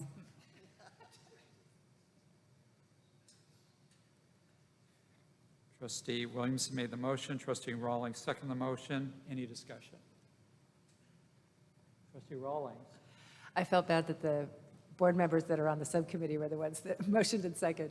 But I just wanted to thank Greg and the committee. Fantastic work, fantastic job, and we're fortunate to have you and the committee to provide such a wonderful presentation and to make our audits entertaining. So thank you very much. Appreciate it. Any other discussion? Great. Ms. Garcia, please call for a vote. Trustee Williamson? Yes. Trustee Ward? Yes. Trustee Burbeth? Yes. Trustee Rawlings? Yes. Trustee Pearson? Yes. Motion passes 5-0. Okay, thank you, thank you, thank you. We now move on to item 6.3, second interim budget report for the period ending January 31st, 2023. Trustees, this is a discussion action item. I'll now turn over to Mr. Eric Dill. Thank you again. And I often refer to the audit reports as the fiscal director's report card. She is with me. She's behind me tonight, Araceli Salazar. And so the audits are always a credit to her work and the work of her department, and also Ms. Kimbrell. So both of them have a hand in the Measure HH audit. But Ms. Salazar is here tonight in support of me as I walk you through the changes in the second interim budget report. I know the board has had a chance to see the attachment to the presentation prior to the meeting on the board agenda. So I'll walk you through the highlights of changes that we've had since the first interim report, which was in December, and this is our budget as of January 31st. So themes, as always, we have a positive certification for our budget, which means we're able to meet our financial obligations in the current year and the two subsequent fiscal years. As we do every year, at this time, we update all of our current and our multi-year assumptions. We know a little bit more in the out years with the governor's proposal. We did make some changes to the current year budget based off of some of the information in the governor's proposal, which I'll walk you through. We adjust our expenditures, and as I say, we are projecting budget stability as far out as we can see. So the high-level summary of the general fund is here, and it's broken out by unrestricted and restricted, and then the combined general fund. As you'll see, we still have a modest surplus in the unrestricted general fund. We still are showing, of course, the surplus in the restricted. There was a major change to revenue, which I'll walk you through in a moment, but on both sides, we're still showing a surplus at the end of the year for an increase in the ending balance. To just break it apart, and so you can see where we were in the first interim budget and then the second interim budget, so it really matches column to column to column. You can see the changes overall are, you cannot see anything because, one moment please. I have to stop casting. I promise you this worked the first time I did this. I know. Well, because it kicked me off and I had to do it again and I forgot to show all sources. Okay. Now you can see. It's a good thing you read this before the meeting. So the on slide number 4 shows the side-by-side, where we were in December, where we're showing where we are here in March. And as you can see, the changes are not that great and mostly driven by revenue, but also some expenditures, which I'll now walk us through. The bar chart, which I always show, showing our history, and we have a very good history of dollars in roughly equaling dollars out. This year, we're showing, of course, more revenue than expenditures, and that's primarily due to revenue on the restricted side. So we had two very large one-time restricted block grants, both the Arts Materials and Instructional Materials block grant and the Learning Recovery grant. We took those dollars in this year. We'll be spending them over multiple years. So when we get a little bit later in the presentation, you'll see how the expenditures rise in the following years when we actually spend the dollars, but this year we're showing that we received them. Those highlights on revenue, our major source of LCFF and property tax, those are just some minor adjustments. You see that big red minus $2.4 million. This reflects the governor's proposed mid-year cut to the Arts and Materials Discretionary Block Grant. Now, while that requires the legislature to concur with that proposal, we thought that the most cautious thing to do would be to back that revenue out. And if the proposal doesn't go through, we'll put it back in. But at this point, we want to make sure that we're not counting on revenue that might not materialize by the end of this fiscal year. So with that big mid-year cut there, we thought this was the right thing to do. Fortunately, that block grant is on the restricted side, and we had no plans to spend all of it this year. It was really spending in the second and third year of that grant, so this doesn't affect our ability to use any of those dollars this year. It's just playing out through our multi-year projection, indicating we might not have these dollars next year or the following year. And we're crossing our fingers that that cut doesn't go through, and if it doesn't, we'll just have an increase in the restricted ending balance for the purpose of buying instructional materials, which was part of the plan that the board adopted at the last meeting. So these are the words that I just said on the previous slide, and then just showing the makeup of the revenue components, how they have changed over the last few years. On the expenditure side, the certificated salaries really is an increase in donations, so receiving some additional funds which were tied to extra hourly salaries for certificated folks. So that gets plugged in as we recognize those donations. Classified salaries, we can... Okay, that's not my fault. But I will have to go and do it all over again. Can I pretend that was the problem the first time? All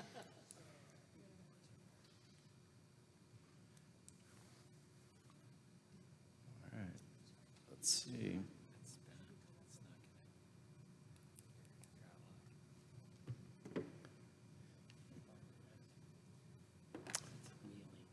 Okay. Oh, it just popped back up for me.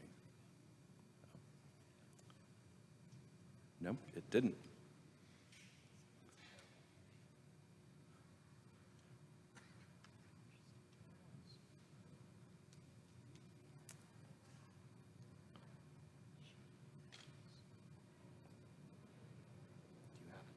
I do not have it.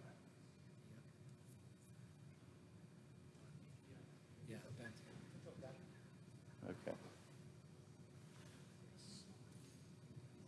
Hang on.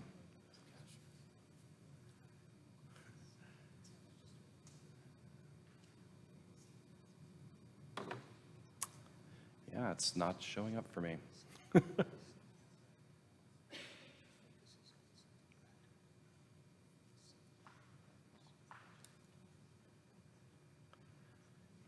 bottom of the list, possibly? Very bottom? I'm at the very bottom. That's there, I'm not sure. Yeah. Go ahead and just refresh the list by going back to the three dots again. Back to cast and see if it pops up again. Ben's got it. Okay. Thank you, Dr. Churchill. Okay, I was on slide 9.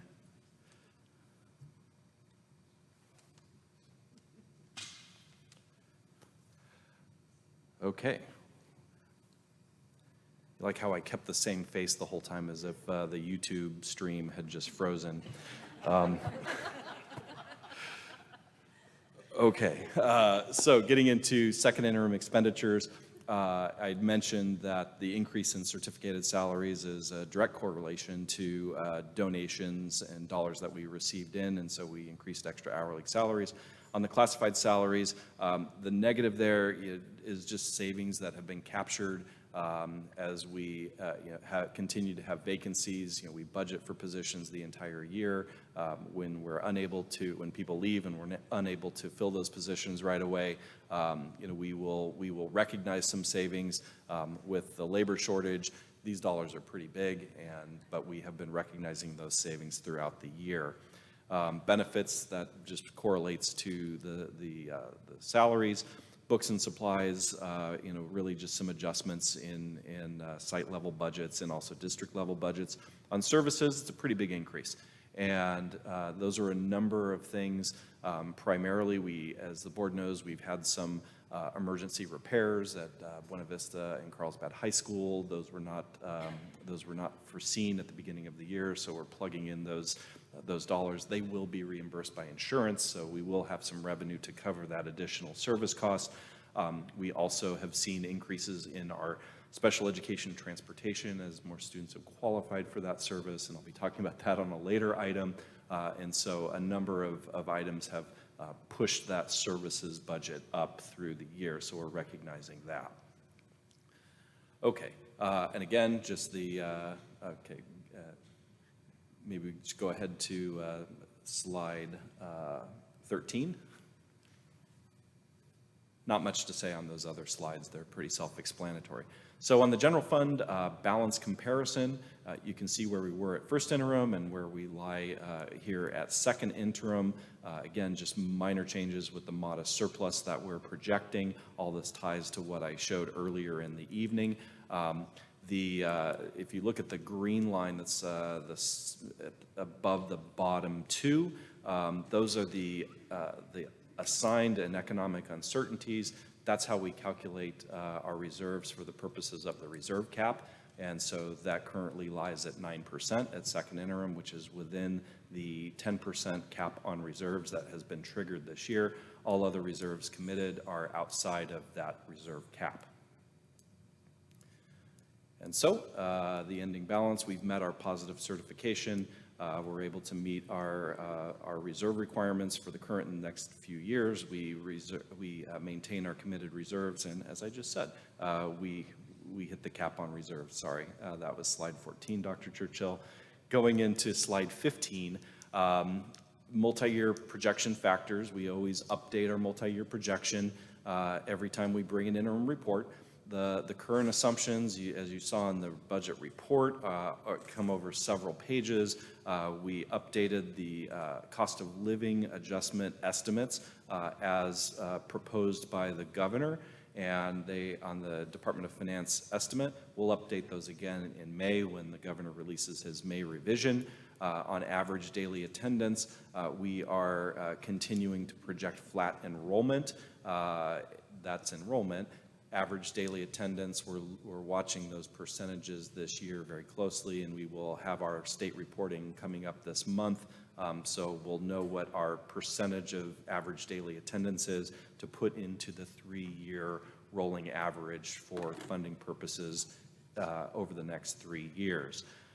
The one-time expenditures with certificated positions, in the out years, we're looking at sustaining positions that we added in the last few years with state and federal dollars for intervention counselors and other services to be sustained by the Learning Recovery Grant. We can do that for at least 2 more years using those dollars. And we're evaluating classified positions that we also added during that time. The remaining questions as we look out over the next few months and prepare for budget adoption, while we do have the governor's proposed statutory COLA in next year's multi-year projection and for budget adoption, the real question is, can the state fully fund the COLA? And so we're watching that very carefully and watching for signals up in Sacramento on what the final statutory COLA will be, which we will know in April. And then state revenue will have to catch up to make sure that they can fully sustain the statutory COLA. Our property tax trend remains strong. We do have an early estimate on our assessed valuation growth in the district, which is just under 5%, which is a pretty strong number. Remember that this is based off of the prior calendar year, so anything that has happened with interest rates and the chilling of the housing market, that won't catch up to us until the next year. And then, as I mentioned, we do incorporate the proposed mid-year cut to the instructional materials block grant, and we hope we can put those dollars back in. So on slide 16, third from the end, that's where that last slide where I showed you our revenue expenditure history cut off at 22-23 in the second. I've added the next 2 years of projected revenue expenditures and ending balance. We do carry a fairly large restricted ending balance. However, those have been the one-time state and federal dollars that we received since the beginning of the pandemic, the 2 large block grants that we received this year. So if you look all the way to the left, you can see on that black bar is barely there in 2015-16. It peaked up as we got into the pandemic, and now it's being whittled away to where we will get back down to where we used to be, spending those restricted dollars first, and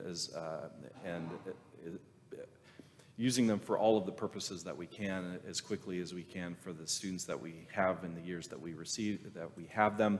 So that black bar will continue to drop down. So finally, slide 17, next steps. Tonight would be adoption of the second interim budget report.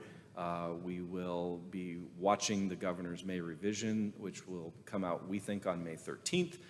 His deadline is the 15th.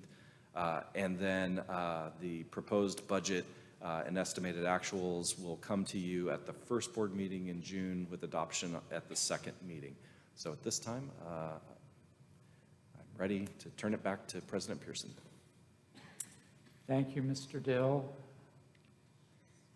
This is time for public comment. Have any blue cards been received? We have not received any blue cards for this item. Ms. Garcia?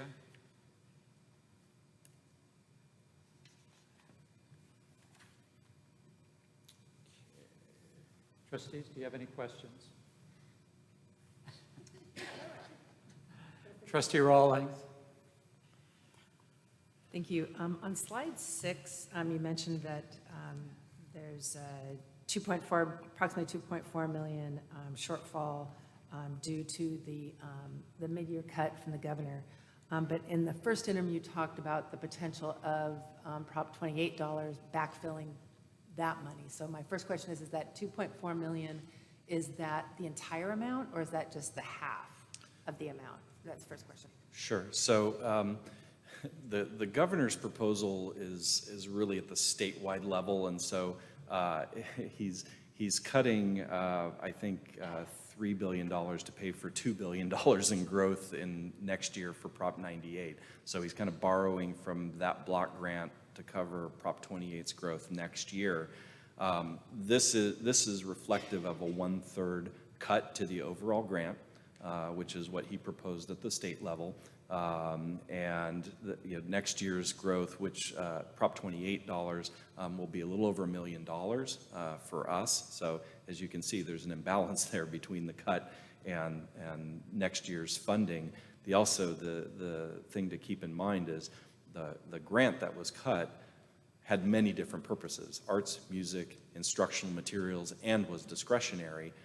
We elected to use it for instructional materials. Next year, the Prop 28 dollars that come to us will be restricted to arts and music expenditures. And so it's kind of taking discretionary dollars to pay for a restricted program next year, which is why we hope it doesn't happen. Trustee Rawlings? Thank you. And so just to be clear, the Prop 28 dollars are not available this year. Correct. They become available next year. Correct. So that is what's creating the potential of the shortfall for this year. But then it could be backfilled next year, correct? Well, there will be additional revenue next year from Proposition 28. It will be restricted to only arts and music, where this grant that is cut this year is a little more broad in purpose. Trustee Burbeth? So we see projection of flat enrollment is being forecasted, right? And we've talked about that before. What's that based on, and what information do we use to project enrollment? Thanks, great question. We have a demographer that we use every year to do an outlook, and they give us a short-term and long-term view. They give us a conservative projection and a moderate projection. We use the conservative numbers for staffing purposes and for budgeting purposes because it's lower, and we don't want to count on dollars that might not come if the more optimistic enrollment does not come in. There are some pitfalls with the demographer, so we have to look at the numbers and then look at our own history. And so as we see a slight growth in what the demographer would say, we know that recently in last year they projected a large growth in transitional kindergarten that did not materialize. So we think that growth is not going to happen next year either. So we back out some of those numbers until we see the whites of their eyes in terms of pre-enrollment or early enrollment, and we'll adjust upwards if we need to, both for budget and for staffing purposes. But it starts with the demographer's projection, our knowledge of how the cohorts of grade levels progress through the district. We know the jumps that we get from kindergarten to first grade. We know the jumps that we get from 5th to 6th and 8th to 9th as students go back and forth between private school and public school. And so, so there's a little bit of art and a little bit of science in that. The safe projection right now is flat, even though it's showing, at least the demographer suggests that we could see some additional students next year. We'll hold off until we actually see them. I just have a follow-up on that. Is that okay? Pardon? I have a follow-up. Just Sure. So are we making any efforts to increase enrollment, or how do we do that, or can we do that? I look at things from the budgeting perspective rather than the enrollment from the enrollment efforts. You see our signs out in front of our schools, new to Carlsbad, enroll your students. As we look at the change in enrollment, what we're also seeing is very large classes of high school students who are progressing through and graduating, replaced by much smaller elementary elementary grade levels. This really gets into the weeds, but I love talking about this thing. We also look at birth rates. And so the birth rate in Carlsbad peaked in 2017, and it started coming down after that. And so every year it was fewer and fewer children were being born within our boundary. And so that means fewer kindergarten students in the pipeline, which is going to have a ripple effect as we look out over the next 12 years, with smaller cohorts coming in, larger cohorts going out. And so that's why, for folks to say, why aren't you going out and getting more kids? Well, those babies had to have been born 5 years ago to show up now. So we'll get into the time machine and do that. The other thing that will impact us over time, but we won't see this right away, is the increase in housing prices. So as the cost of housing has really blown up in the last few years, that means it's less accessible for younger families to move in. I would say right now, with the interest rates the way they are, people aren't moving like they used to. So, folks that would, downsize and move, empty nesters who would move out, they would create a home that a new family could move in. People are staying in place right now because they don't want to pay higher interest rates, higher tax rates, higher mortgage rates. So people are kind of sitting still. That's also going to have an effect over time of the number of kids that otherwise would have been coming into the pipeline that aren't right now. And we watch this every single year. Other questions? I have a question for you, Mr. Dell. So on the one slide, you showed a forecast for 23, 24, 24, 25, where expenses exceeded revenues. Mm-hmm. You want to talk a little bit about that, because that's that Sure. deficit thing. It's a deficit thing on the restricted side, not on the unrestricted side. So the revenue and expenditure lines, and hopefully Dr. Churchill's got that up. Okay.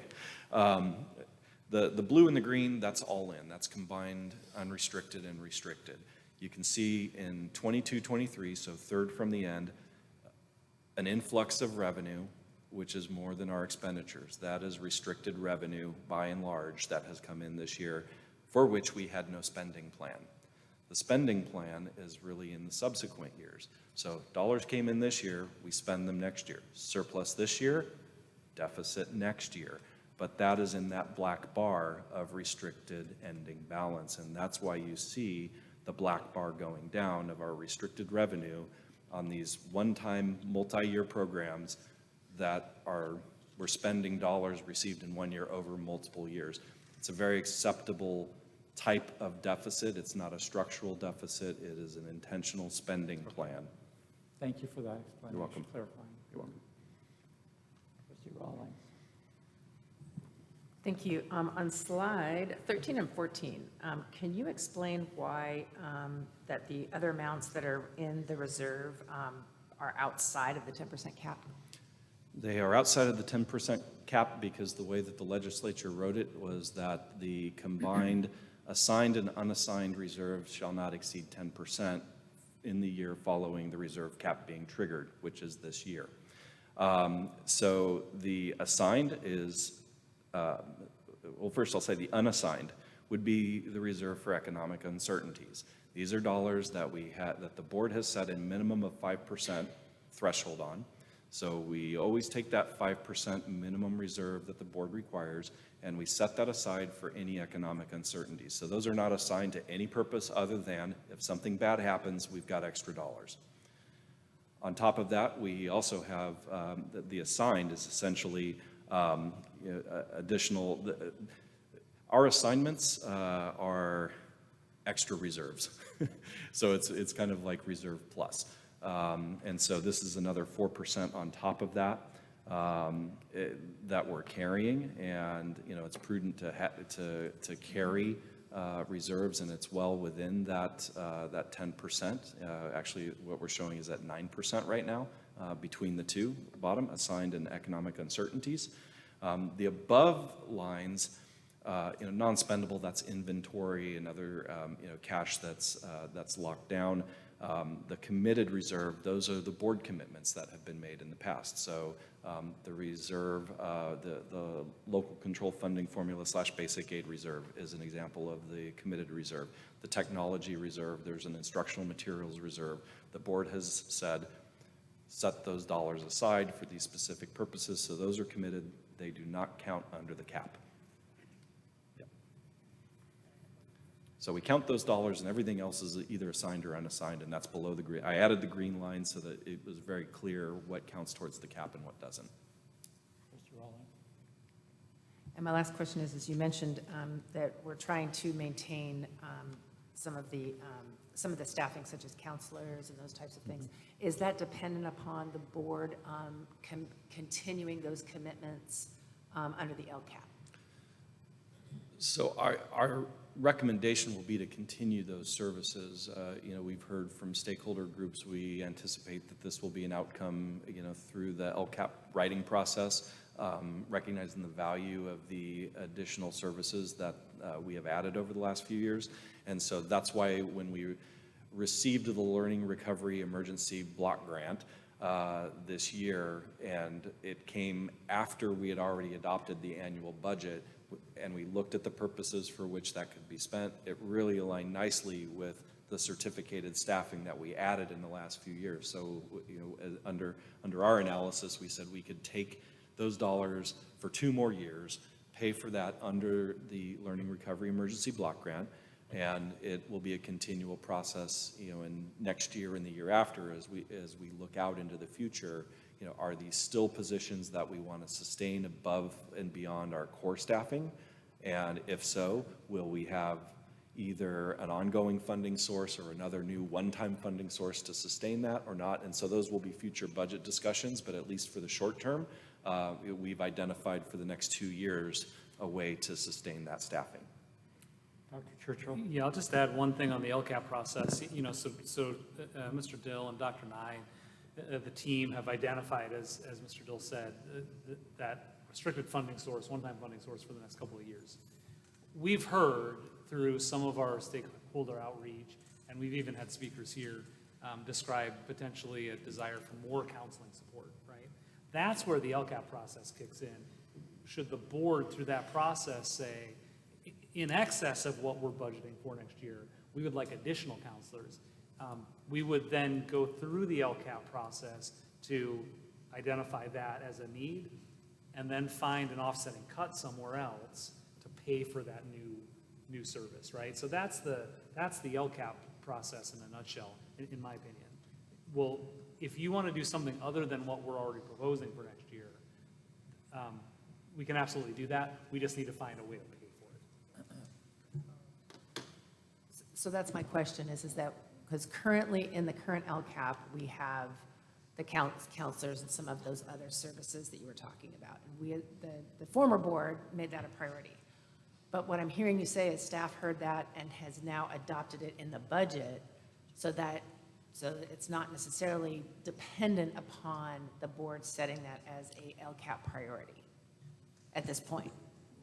Right. We're going to fund the elementary school counselors next year unless the board directs us not to. Correct. Yeah.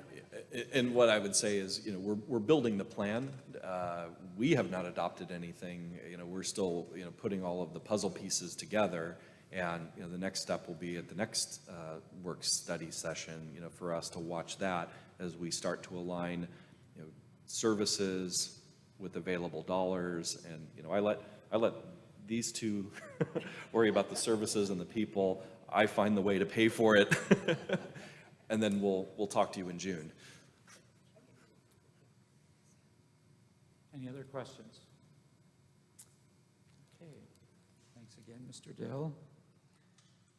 Let's see, may I have a motion to approve the submission of the second interim financial report as of January 31st, 2023. So moved, Williamson. Second, Verbeck. Okay, Trustee Williamson made the motion. Trustee Verbeff, second the motion. Discussion.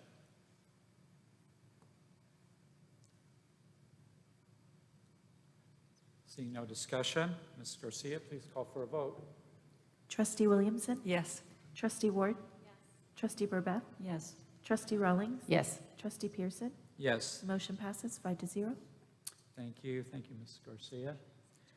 We now move on to item 6.4, approval, resolution number 21-2223, authorizing a preliminary guaranteed maximum price, execution, and delivery of a pre-construction services agreement, site lease, sublease, construction services agreement, and other acts relating to the district's Aviara Oaks Elementary School modernization project. Trustee, this is a discussion action item. I will now turn over to Mr. Eric Dill. Thank you, and I have nothing more to present tonight on the screen, so we'll just talk through this item. This item is approval of the construction contracts for Aviara Oaks Elementary School, upcoming modernization. The scope of work that we requested construction managers to provide preliminary pricing on was based on the plan that the board saw at last fall, when the last time we brought this to you. And I will say the preliminary price is in line with the budget that we anticipated at that time. That being said, this is a preliminary guaranteed maximum price. The final guaranteed maximum price will be provided to us following final approval by the Division of State Architect, so once they've had a chance to go completely through the plans, and also for the builder, Lusardi Construction, if approved tonight, to go through with the architect page by page, you know, looking at the plans, looking for opportunities to find other savings, and then upon agreeing on that, putting out final bids to the subcontractors, and their fees are built on top of those underlying subcontractor bids. So it could be lower, it could be higher. It really is underpinned by a public bidding process that's underneath, but it's within this lease back structure. And so the item tonight would be to approve for us to enter into that lease back and construction services agreement with Lasardi so they can begin that work and ultimately come back to you with the final guaranteed maximum price.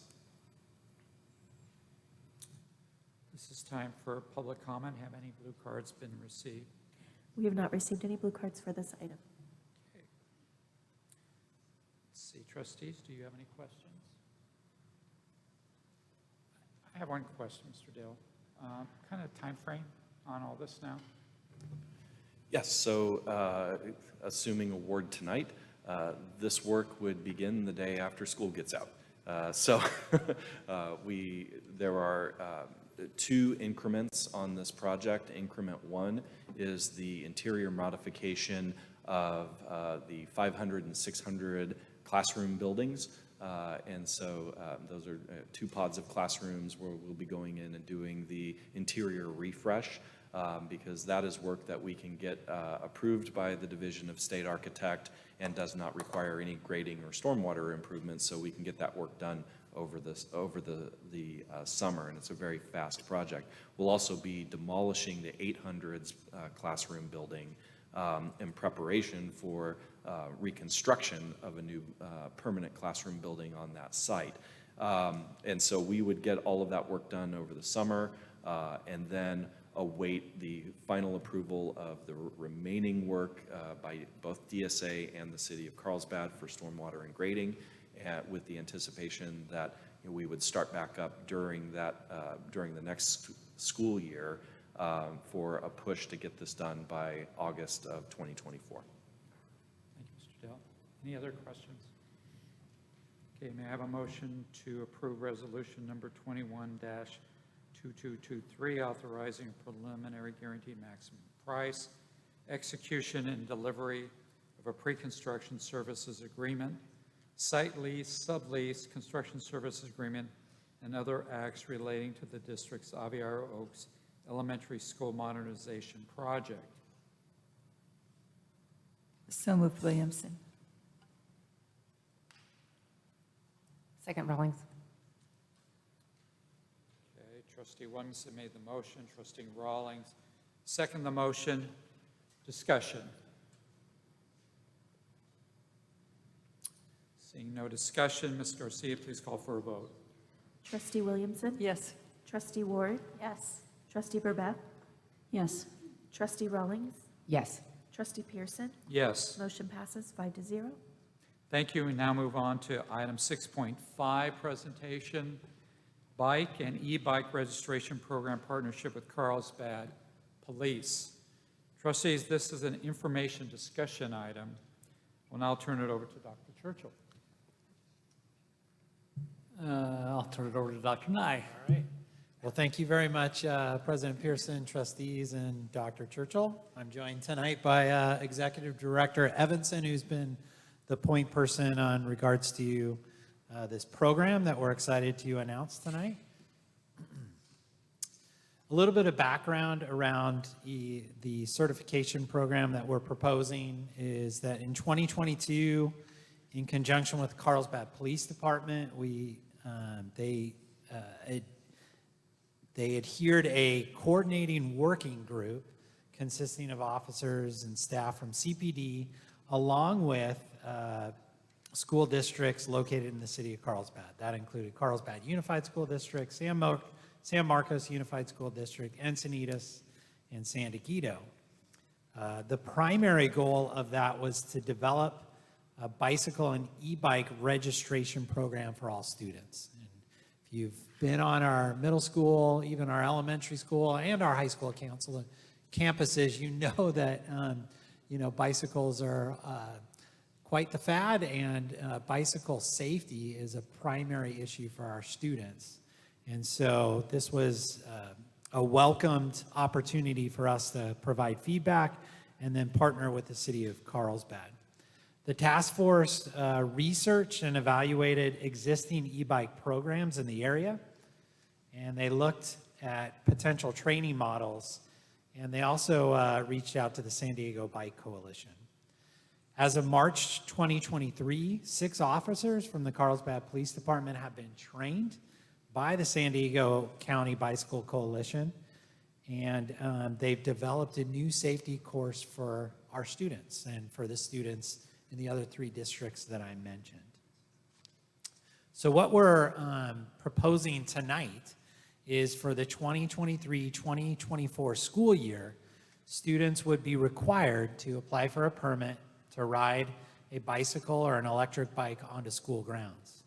Students wishing to ride a bike or an e-bike must complete an application and attend a Carlsbad Police Department or the equivalency of that regarding bike and e-bike safety, and submit proof of that in order to bring their bikes onto campus. Carlsbad Police Department will provide the training. Some of the key tenets of that training, again, it will be required for students in order to ride their bikes onto campus. Safe bicycle and e-bike practices will be taught. Courses will be offered in summer and throughout all of next school year. Permits, we envision, would be renewed annually, and the permits, of course, would be free of charge, as well as the course itself is free of charge to any students from Carlsbad. So we're continuing to work on the registration process and the paperwork that families would need to fill out. We anticipate launching some type of information about this later in the spring. These are a couple flyers. The first is on one of the informational nights and the training that occurred at Sage Creek High School.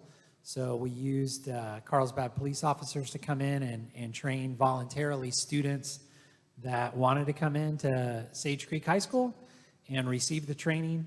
And then along the right is an infographic that comes from the San Diego Bike Coalition. And those are really the tenets of what they're teaching in the class.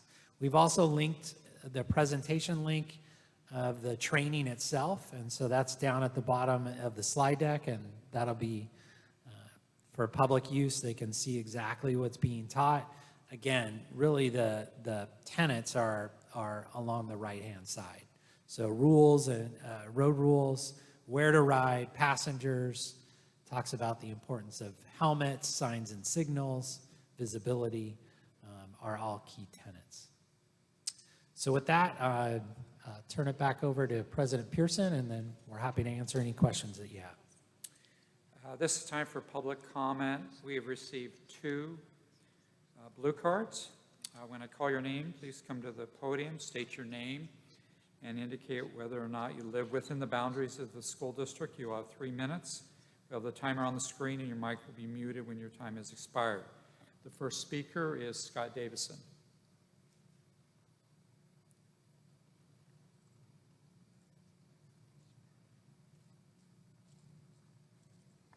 My name is Scott Davison. I live in the district. This will be the shortest public comment I've ever given. I just want to quickly thank the board for putting this plan together and the staff. Mandatory training was something I proposed during my campaign last August, so I'm excited to see that implemented. I do think there's a couple kinks, and I hope you guys will work through them, but as somebody who watches kids at Sage Creek, fly through on their e-bikes to and from school, and spent 3 years watching them fly through the roads around this middle school, there is nothing more important than getting our e-bike riders trained as quickly as possible. They are basically riding motorcycles that are just battery powered. So the sooner the better. Thank you. Thank you. Our next speaker is Christina McGoldrick.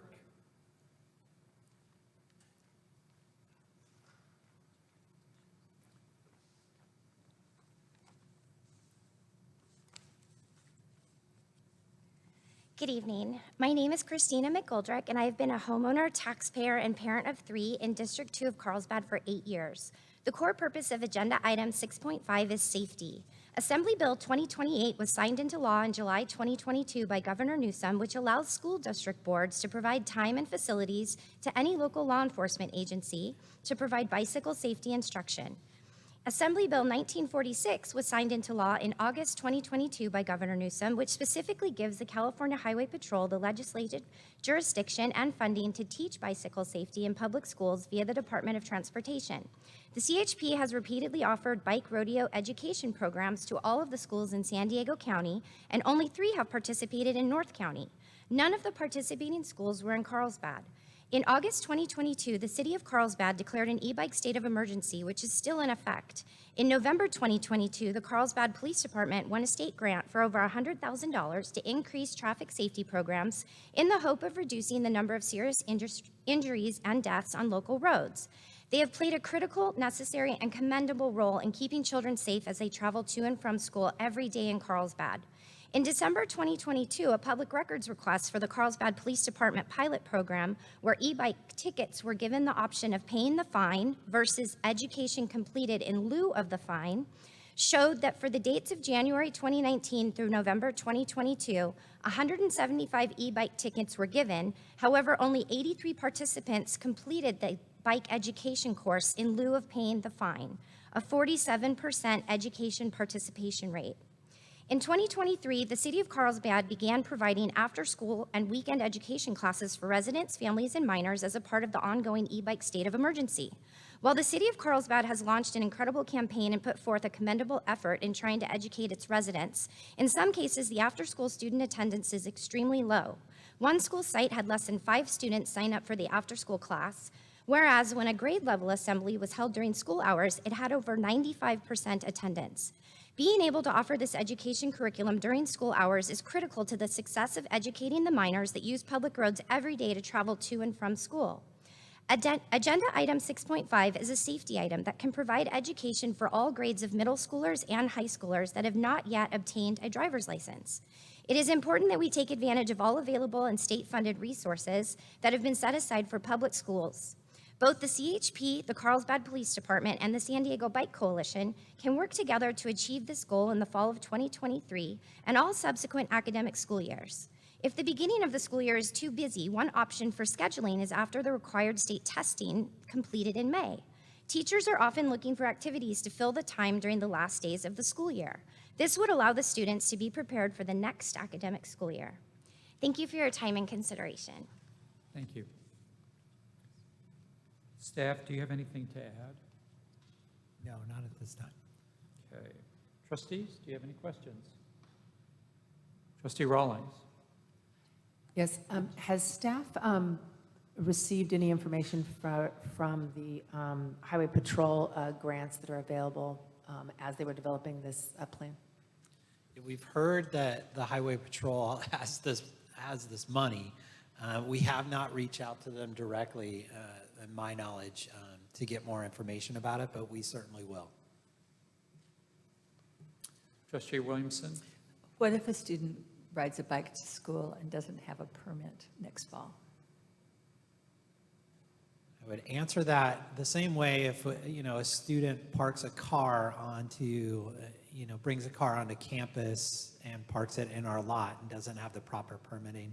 We go through a progressive discipline policy and we'd enforce. It would be contacting the parents, letting them know that they can't do this, and going through a progressive steps of discipline.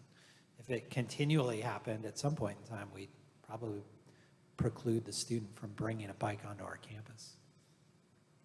Trustee Williamson. Is the instruction going to be provided at various locations in the community? Yes, right now that's the idea, to have a north school and a south school. So where is the north one? Have you chosen? Right now, I hate to refer to Sage Creek as a north school, but right now we have 2 at Sage Creek and 1 at Aviera as a soft implementation this school year. So we don't have anything on the west part of town where we have a lot of elementary schools? No, we will. It's just, this is the very phase-in. What we started off as a phase-in. Oh, okay. Just making sure that that would be provided to at each of our sites, or at least so to make it easy for our elementary students. Yeah, I would say over by Magnolia and Valley, there's probably there's a lot of e-bikes over there, so I do see a need. Yeah, but, okay. yeah. Yeah, the goal would be, as much availability as the Carlsbad Police Department has, we're willing to put it on as many campuses as possible to get as many students trained. So, the capacity limitations really is on their trainers to be able to provide the training. And so maybe CHP would provide an avenue for us to augment some of that training, so that we could look into that as well. Other questions? I just want to say first. The flyer that was, I can't remember which slide it was on, the flyer that the city, I guess the city is producing. Are they going to produce that also in Spanish? I would imagine, but we're happy to reach out to the city of Carlsbad and request that if we haven't already. But yes, I would imagine. The city's really been really good about that, so I would imagine they would. And I just want to, Trustee Williamson had a question too, and I wanted to state with Sergeant Karchis in the back, they've trained 6 officers and they have been very supportive, and they said, as much as you want to use this, we'll use you, we'll go. And then we had a soft training at Sage Creek. Part of what we're talking about hasn't occurred yet in our district, and that's why we started doing this soft roll-in, but it is planned to be implemented this summer. They've committed to doing as much as we're able to have them do this summer. Trustee Verbath. Sorry. If students don't have a support system at home that enables them to attend this training, will we have a hardship or a needs-based exemption, or is this all going to be at school, like the comment made publicly? Will we be providing this in, during school hours, or do they have to attend after school? Right now, the plan is to have students attend either after school hours, on school campuses, of course, or over the summer as examples. We have not explored or are recommending using instructional time at this point in time. We've tossed around the idea of potentially the registration days, doing a larger type event where students are coming in, registering. I believe in my discussions with Trustee Rawlings, she had thrown out that idea as well. So, the intent is to get as many students trained as possible. We haven't flushed out all the opportunities, but I think when the word gets out as far as that this is a requirement next year, I do think you're going to see participation increase and students go through the training. Trustee Rawlings? Oh, okay. I had a different, unrelated question. In talking to either the PD or the city of Carlsbad, are they planning to have any kind of measurement against this training to say less incidences, less spike, less, what percentage, so we see some impacts of this training, particularly on our students? I don't know that off the top of my head. I don't know, Director Evanson, if you've had those conversations. We can follow up with them to see, what measurement techniques they're going to be doing, tickets, stuff like that.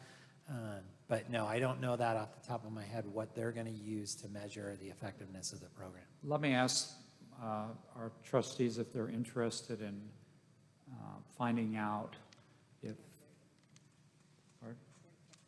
You're right, thank you. Thank you for the clarification. I'll come back with that one. Thank you. Any Trustee Ward? Are there going to be opportunities for parents, like in a parent university, to learn about the e-bikes too? I know at my school we have students that can change kind of the speeds on the bikes, and parents aren't really aware of that.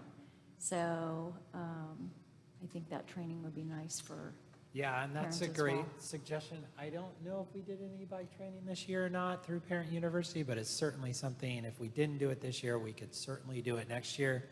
We'll work with Rosemary Eshelman to put that in the queue for parent education, because I know, it's a critical component.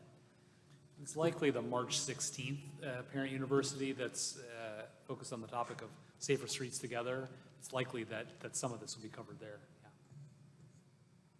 Yeah. And Trustee Ward, we are strongly encouraging parents to be there with the students when we talk about this. There's a lot of discussions happen.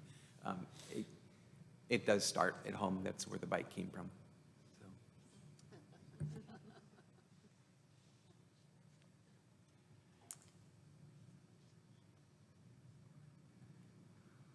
So I'm going to go back. I got clarification of asking my fellow trustees if they're interested with thumbs, if they're interested in directing staff to find out from CPD, Carlsbad Police Department, or the City of Carlsbad, if they're going to doing any measurements of decreases or increases in instances of our students involved in any collisions or things. So in other words, the training is showing impacts on less kids getting involved in any accidents or collisions. Is there an interest by trustees in getting that? That's 5-0. Thank you. Thank you.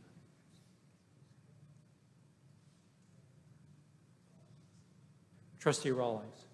Thank you, and thank you, staff, for researching this and bringing this forward, and thank you to the speakers that I think this is a very important issue that when we're in a state of emergency and we're not talking about it in our schools, I think is something that we need to do.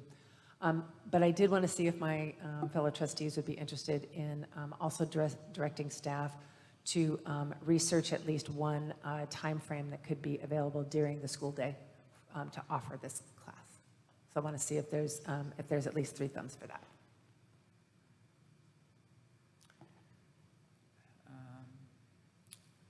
So there's 4-1 to direct staff for that.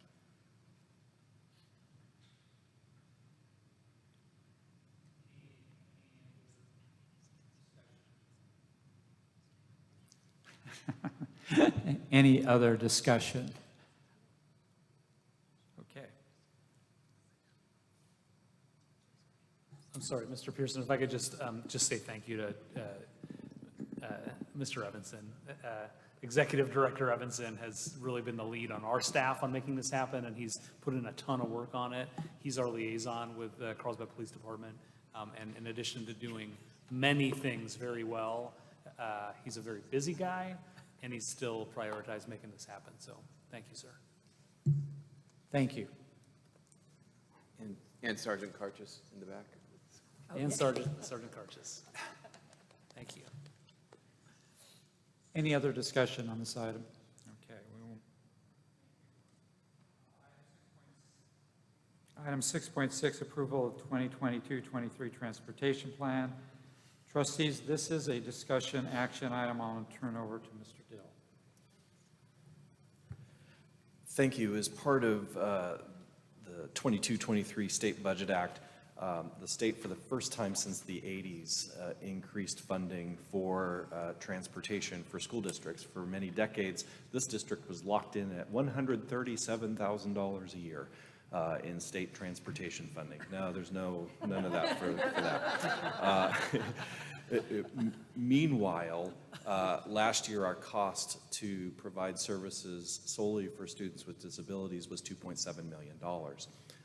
So as you can see, we did not have the resources over the many years to put any additional investment into transportation. The funding that we received came after adoption of this year's budget. We did include the revenue in the 45-day budget update that you saw in August. So it was included in the dollars that I struggled to show behind me earlier tonight. But the point that I would make on this transportation funding is for the board to remember that this is a reimbursement for what we spent last year, and this is how that funding will continue to work. If we were to look at this as an opportunity to expand transportation in any way, we would have to front all of the costs in whatever current year we would decide to do that, and not see $6 out of $10 until the following year as a reimbursement. Also, This funding is only for operational costs, so it would not reimburse us for the costs of buses, for buying a bus yard, putting in all of the infrastructure that's necessary for that. Yeah, I ran transportation in 2 districts, and I know that the buses are, at this point, a large transit bus is, $400,000 plus, depending on whether you're going diesel, battery, and what the range is on that capacity and range. So it's a very, very, very expensive startup consideration if we were to ever expand in any way. My point is the 1.5 million that we're receiving would not stretch very far for us to add any additional services in any kind of equitable way or adequate way across the district with all of our schools. So the plan for using these dollars is to cover the increase that we have seen in providing transportation for students with disabilities. As I mentioned earlier tonight, we actually increased that part of the budget at second interim. We added another $500,000 to make sure that we would get through the end of this year. We're hoping we come in below that, but right for now we've bumped that up, knowing that this revenue can help cover that. The dollars that came to us were tied to the requirement that the district adopt a plan which addresses several elements. And one of those is how we would provide or prioritize transportation for really all students in the district. There's a couple of different levels where they say specifically TK6, also for secondary students. And quite frankly, our plan is to continue doing what we're doing, and we have reached out with the North County Transit District and had conversations with them about the Youth Opportunity Pass, which is a program that provides transportation passes for all transit system services. So the bus, the coaster, the Sprinter, if you make it down to San Diego, the trolley, all of that would be at no cost for any student under the age of 19. When we spoke with them, they were still not certain about the funding for that program beyond this year. Happy to say that they have located the funding for at least one more year, but now we have a connection with NCTD through this planning process, because we did reach out specifically to talk to them about feedback that I had heard when I attended Dr. Churchill's Student Superintendent Advisory Committee of needs that they had and questions they had, and I was able to provide that to NCTD. So we will continue to promote the ability of the Youth Opportunity Pass as a way for any student to use public transportation in our boundary. We do provide services also for certain students who qualify as homeless. That's been a program that's been going on for many years. It's a federal requirement that we do that, and it's a joint effort that all districts in the county participate in, where we share the cost of that, where the student is attending school, where the student is residing, and it's run through the County Office of Education. It's a very successful program. So in terms of addressing that in the plan, we are providing that service as required in the transportation plan. And then finally, I will say, our efforts to make sure that there are safe routes to school are borne out by the item that was before me with the e-bike safety plan. We've got a good relationship with not only with the police department, but also with the city of Carlsbad, and Jessica Kimbrell, who's our director of planning and construction, regularly meets with the folks at the city of Carlsbad who coordinate that program, because it really is about city streets, and they seek input from us. She then reaches out to the site administrators to provide that information to make sure that we have safe routes surrounding our schools. And so that's another way that we make sure that we get kids to school safely. So we did discuss what we would continue to do and not do with our standing stakeholder groups that we meet with on a regular basis, and also that we consult with through the LCAP process in formulating this plan, which is before you tonight, which must be adopted by April 1st. So it is on this agenda for adoption, and I'm happy to answer any questions at this point. It's public comment time. This is time for public comment. We have one blue card. When I call your name, please come to the podium, state your name, and indicate whether or not you live within the boundaries of the school district. You'll have 3 minutes. We'll have the timer on the screen, and your mic will be muted when your time has expired. The speaker is Greg Prettyman. Who do I have? If I had like a handout, you guys can. I'm shaking a little bit. It's not because I'm nervous. It's because I think I have first stage of hypothermia. It is freezing in here. I was like, man, I should have brought a blanket. My name is Greg Prettyman. I don't live in the district. I live in Oceanside. I lived there for 20 years. I saw that the transportation item was on the agenda for the board tonight. And prior to the past 2 years, I managed your special needs transportation contract for more than a decade. And it means a lot to me. The students of this district, I've known both the drivers and the students for around 12 years. I work closely with Chris Wright and Susan O'Connell. Suzanne O'Connell was even instrumental in helping initiate the North County Transit Youth Program. We had a contract with the transit agency at the time and were aware of the ADA opportunities and worked with Suzanne O'Connell to start that program. So myself, along with several of my former colleagues, now work for First Student, and we're the largest student transportation company in the country. And we have an office here locally on El Camino Real, and we are servicing nearby districts. Part of the rapid rise in your student transportation, one part is the increase in the special needs students. You have such great programs here. A lot of parents want their students to attend here. But probably the most significant part was an 18% increase from your current alternative transportation vendor on every trip you run, both AM and PM. And that rise took your cost from $65 a trip to $77.25 a trip. And that increase came in the very first year of an awarded contract. So usually once you're awarded a contract, you need to stick to those rates, but it was raised with 18% in the first year. Now, I understand at the time, and I agree that you didn't have a lot of options to explore when that increase was brought to you, but I'm kind of here today to let you know you now have those options. My team and the folks I work with are the most experienced in this industry that they have. We kind of invented and put it together, and actually Carlsbad was one of our very first accounts. So I just wanted to suggest that you put this RFP back out to bid, and I just wanted to suggest that for 2 reasons. One is our team now here in Oceanside with First Student. We service these districts around here, so you now have options. I think some of the options you had previously were just not very good ones.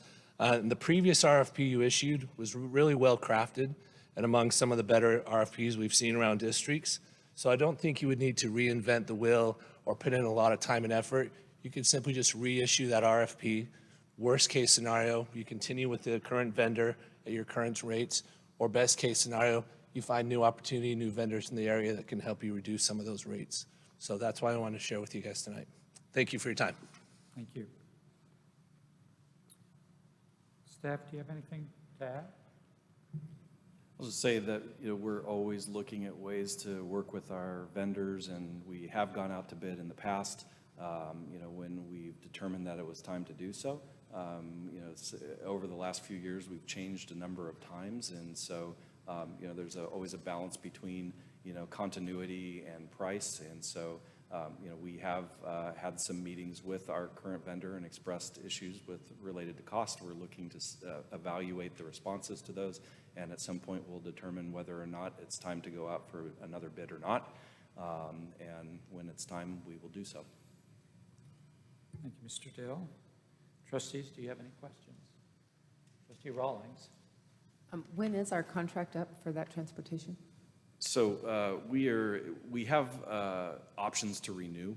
It's a year-to-year contract, and so it's essentially a multi-year contract that we would either grant the option at either current or inflated rates, depending on the terms of that. And so yeah, we do have the ability to shift when we need to. Anyone else? Okay, may I have a motion to adopt the 22-23 transportation plan? So moved, Williamson. I'll second that. Did I hear trustee Ward? Trustee, okay. Trustee Williamson made the motion. Trustee Ward seconded the motion. Discussion. Seeing no discussion, Ms. Garcia, please take the vote. Trustee Williamson? Yes. Trustee Ward? Yes. Trustee Verbeck? Yes. Trustee Rawlings? Yes. Trustee Pearson? Yes. Motion passes 5-0. Thank you. We now move on to item 6.7, election of 2023 CSBA Region 17 Delegate Assembly candidates. Trustees, this is a discussion action item. I will now turn over to Dr. Churchill. Thank you, trustees. The Delegate Assembly is the policymaking body for the California School Boards Association. Each delegate is elected to a 2-year term. We are in Region 17 of CSBA, and there are 7 seats to be filled in Region 17. So tonight, you can vote on up to 7. It doesn't have to be 7. It just can be no more than 7 of the folks listed in Exhibit B to your board docs. So I think I'll stop there. Okay, this is time for public comment. Have we received any? We have not received any blue cards. Okay, trustees, do you have any questions?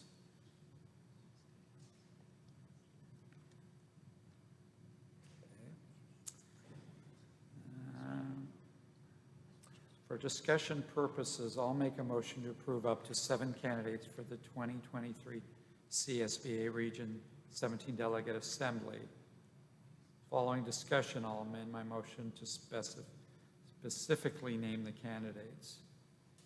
So I'm moving to approve up to 7 candidates for this 2023 CSBA Region 17 Delegates Assembly. Do I hear a second? Second, Rawlings. Okay. I made the motion. Trustee Rawlings seconded the motion. Discussion. In discussion, is that when we make a recommendation? Yes. Okay, I have 3 names. And I have to say, I don't know any of them. I just went through their applications. So, but I had Whitney Antrim from Coronado, Delia Dominguez Cervantes, and Barbara Ryan. Barbara Ryan. She's a short timer. She's been a school board member for 40 years, according to her. Whoa. Yeah. Do you want to explain your criteria or anything?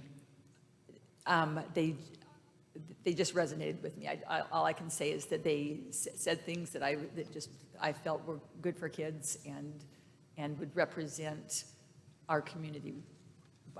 So it was not scientific. I did not have a rubric. I just read through, and those were the ones who I felt would do a good job on the Delegate Assembly. Okay. Trustee Verbeck? I'd like to nominate Delia Dominguez Cervantes, Barbara Ryan, and Melissa Crow. And I just think they had solid comments. Trustee Verbeck, do you want to explain why you came to those 3 names? I don't know any of them, and I just read through them, and they resonated with me. Who was the third one you said? Melissa Crow from Warner. Those 3 were solid for me. You said Melissa and? I'm sorry, Delia Dominguez Cervantes from Chula Vista, Barbara Ryan from Santee, and Melissa Croak from Warner. 6 different names. So 2 of those were the same that I had done. So that's correct. Yeah. Okay. 5 different names. 4 different.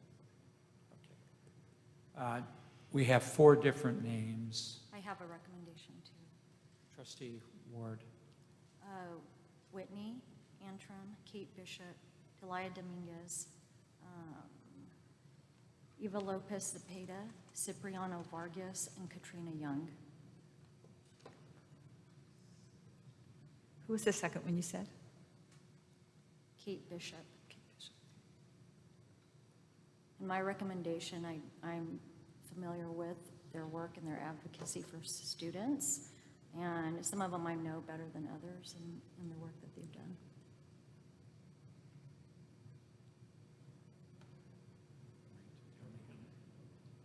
Okay, so we're up to 8 now.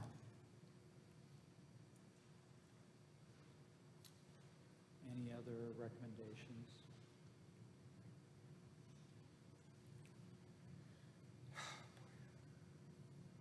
Okay. Since we have 8 names, I can't restate the motion unless we have 7. Correct. You need to get it down to 7. Okay. So let's restate the names that have been recommended, and then we have to get from 8 to 7 names. So you've got Whitney Antrim, Delilah Dominguez Cervantes, Barbara Ryan, Melissa Krug, Kate Bishop, Eva Lopez Zepeda, Cipriano Vargas, Katrina Young. I think someone said Eva, oh, I said Eva. Sorry, Eva Lopez Zepeda as well. I read that. Oh, you yes. did? Oh, okay, Yep. I'm sorry. Yep. Missed that. So let's start with those who'd made any of the recommendation. Do you want to withdraw one of your people or not? Start there. Well, I think some of us said some of the names more than once. So could we identify those? Can I just point one thing out that maybe could make a difference? We have 2 from Chula Vista Elementary School District, Dalia and Kate Bishop. I would prefer not to have 2 delegates from one district.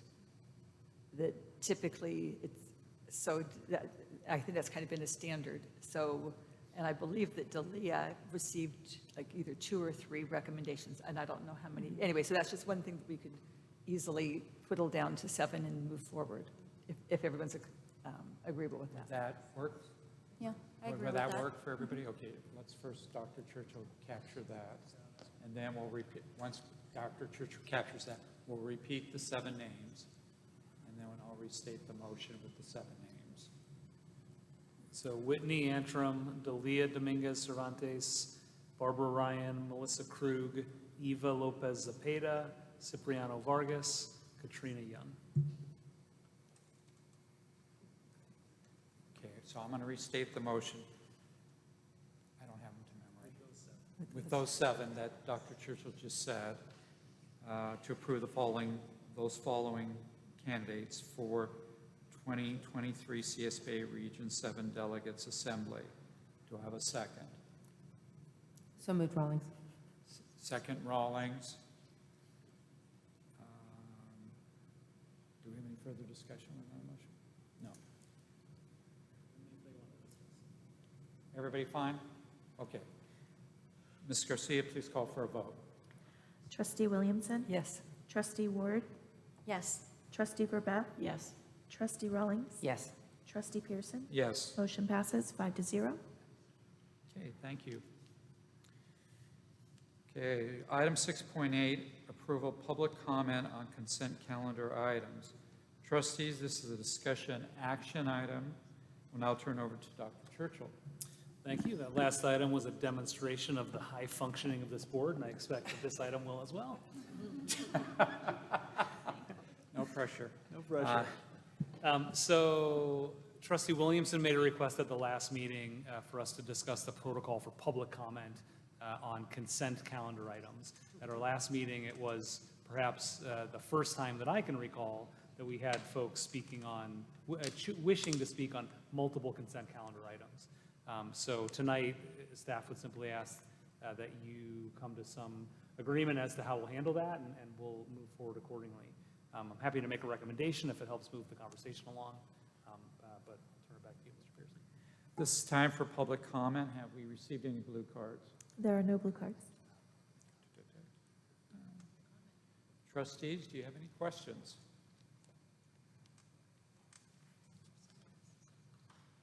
Okay. Before I move to a motion, because we don't even know we have a motion on. Dr. Churchill, do you want to make a recommendation?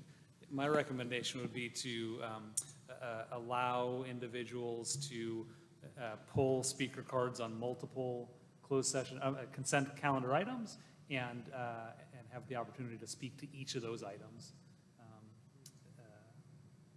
So my recommendation is not to force people to speak to more than one item in their 3-minute period of time. It's if they want to speak to 6.1 and 6.5, they pull both cards, and then they get an opportunity to speak to 6.1, and then they get an opportunity to speak to 6.5. So moved, Rawlings. Second, Williamson. Okay, now we have discussion on the motion. Trustee Rawlings. I believe that's the appropriate thing to do since we put these items in consent for our convenience, and the public needs the right to be able to speak to each item.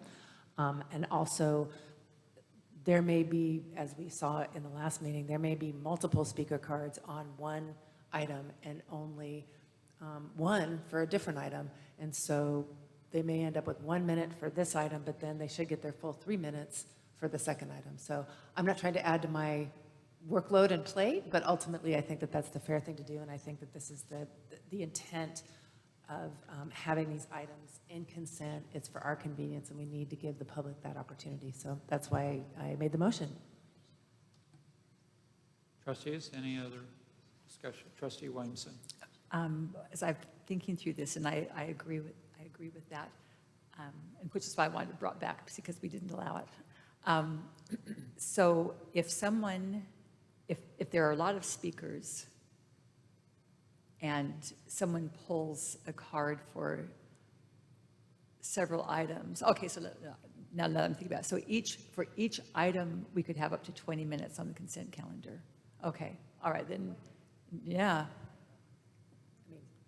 I'm sorry. From my perspective, it's 20 minutes per item. Right, that's what I'm saying. Okay, so I just want to make sure, it's not 20 minutes for the entire consent calendar, it's 20 minutes per item. Because, to be honest with you, if somebody pulls it, it would get the full time as well. So it's an agenda item, it's just in there because it's normal and routine, but if the public doesn't think it's normal routine, if staff or we don't think it's normal and routine, it gets the full agenda treatment. Okay, I was just thinking, yes, as long as each item gets its 20 minutes. I just didn't want one person to be able to speak like 5 times in a row, and which would preclude other people from speaking. But if each item has 20 minutes, then I'm fine. Okay. Okay. Any other discussion?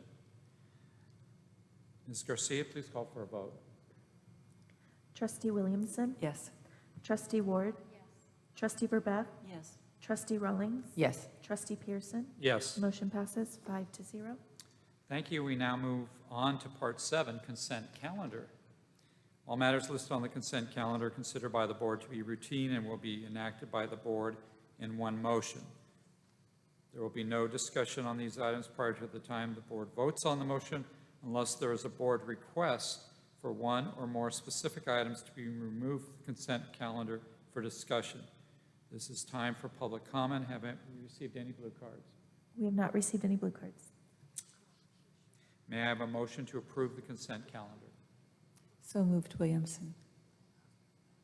Second, Verbeff. Trustee Verbeff, second.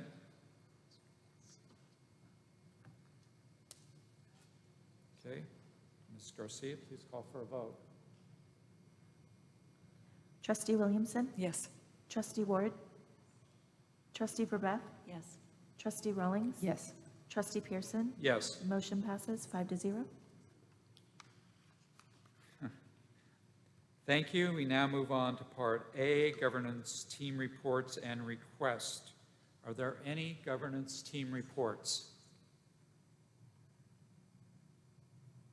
Seeing none, are there any requests? I have one. Trustee Williamson? Were you going to report on our subcommittee for the DEI survey? No, I was just, we did meet as a subcommittee, and we are going to be meeting again this Friday. We have a survey that I believe that we feel comfortable with, that we will then be discussing. And so that survey will be going out tentatively soon. Soon. So, how do you like that for a complete report? Yes, yes, we are going to be looking at it this Friday. Yes. We can't. Yes. No, it's just a report. It's just a out. report, yes. Because we're supposed to report on subcommittee meetings that we attend in our role as a board member, or as any. Are there any requests? I have one. Trustee Burbeth. Okay, I'd like to request that the board and staff clarify the policy for pulling agenda items from the consent calendar. During our last meeting, the staff pulled an item from the consent calendar, but it was not discussed or approved by the board at the meeting. And I'd like to have staff review whether we have a policy in place that allows the staff to pull an item from the consent calendar without board consensus or approval. Yeah, as I understand it, the request would be for us to discuss this at a future, as a future agenda item, yes. Okay. Any other requests? Trustee Williamson. Were you going to ask for thumbs on that request? Yes. Thank you for the clarification, yes. How many thumbs do we have for that? So this is, does it have to be an agendized item, or simply you can just have a discussion with staff? I'm just asking, I'm asking the clarification. What is the request, is what I'm saying. You want Trustee Burbeth to Yeah, repeat her please request? repeat your request. Okay. I'd like to request that the board and staff clarify the policy for pulling agenda items from the consent calendar. The staff pulled an item from the consent calendar last month, but it was not discussed or approved by the board at the meeting. So I'd like to have staff review whether we have a policy in place that allows the staff to pull an item from the consent calendar without board consensus or approval? Or do we need to develop a policy?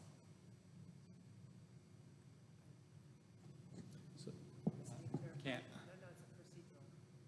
Procedural. We have a procedure that we discuss before we request with Dr. Churchill before making a request. Was this discussed? Okay, thank you. Dr. Churchill's, just for clarification, so do we take the request and ask for thumbs or a different process? Well, we need thumbs on the request. So the request as stated was to clarify the policy, staff to review whether or not we have a policy. So we can do that as staff and report back to the board, and then we can determine whether or not there needs to be if there are thumbs. In that case? So I'll report back, and then we'll go from there. Okay, that's 5 thumbs. Okay? I have a request, and it's based on at Jefferson Elementary. We have a culinary room. Thank you. Culinary room. We lost a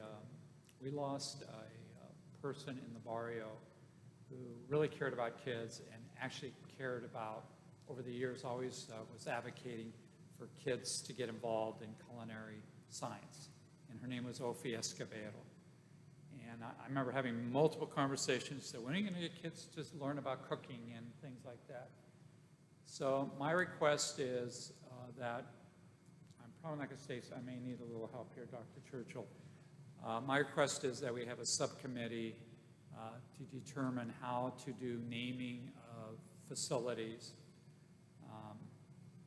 and with the idea that if the committee comes out, they will report out in the same way that we've done naming of our, at Carlsbad High School, the field, it's not a football field, the field and also the stadium as well.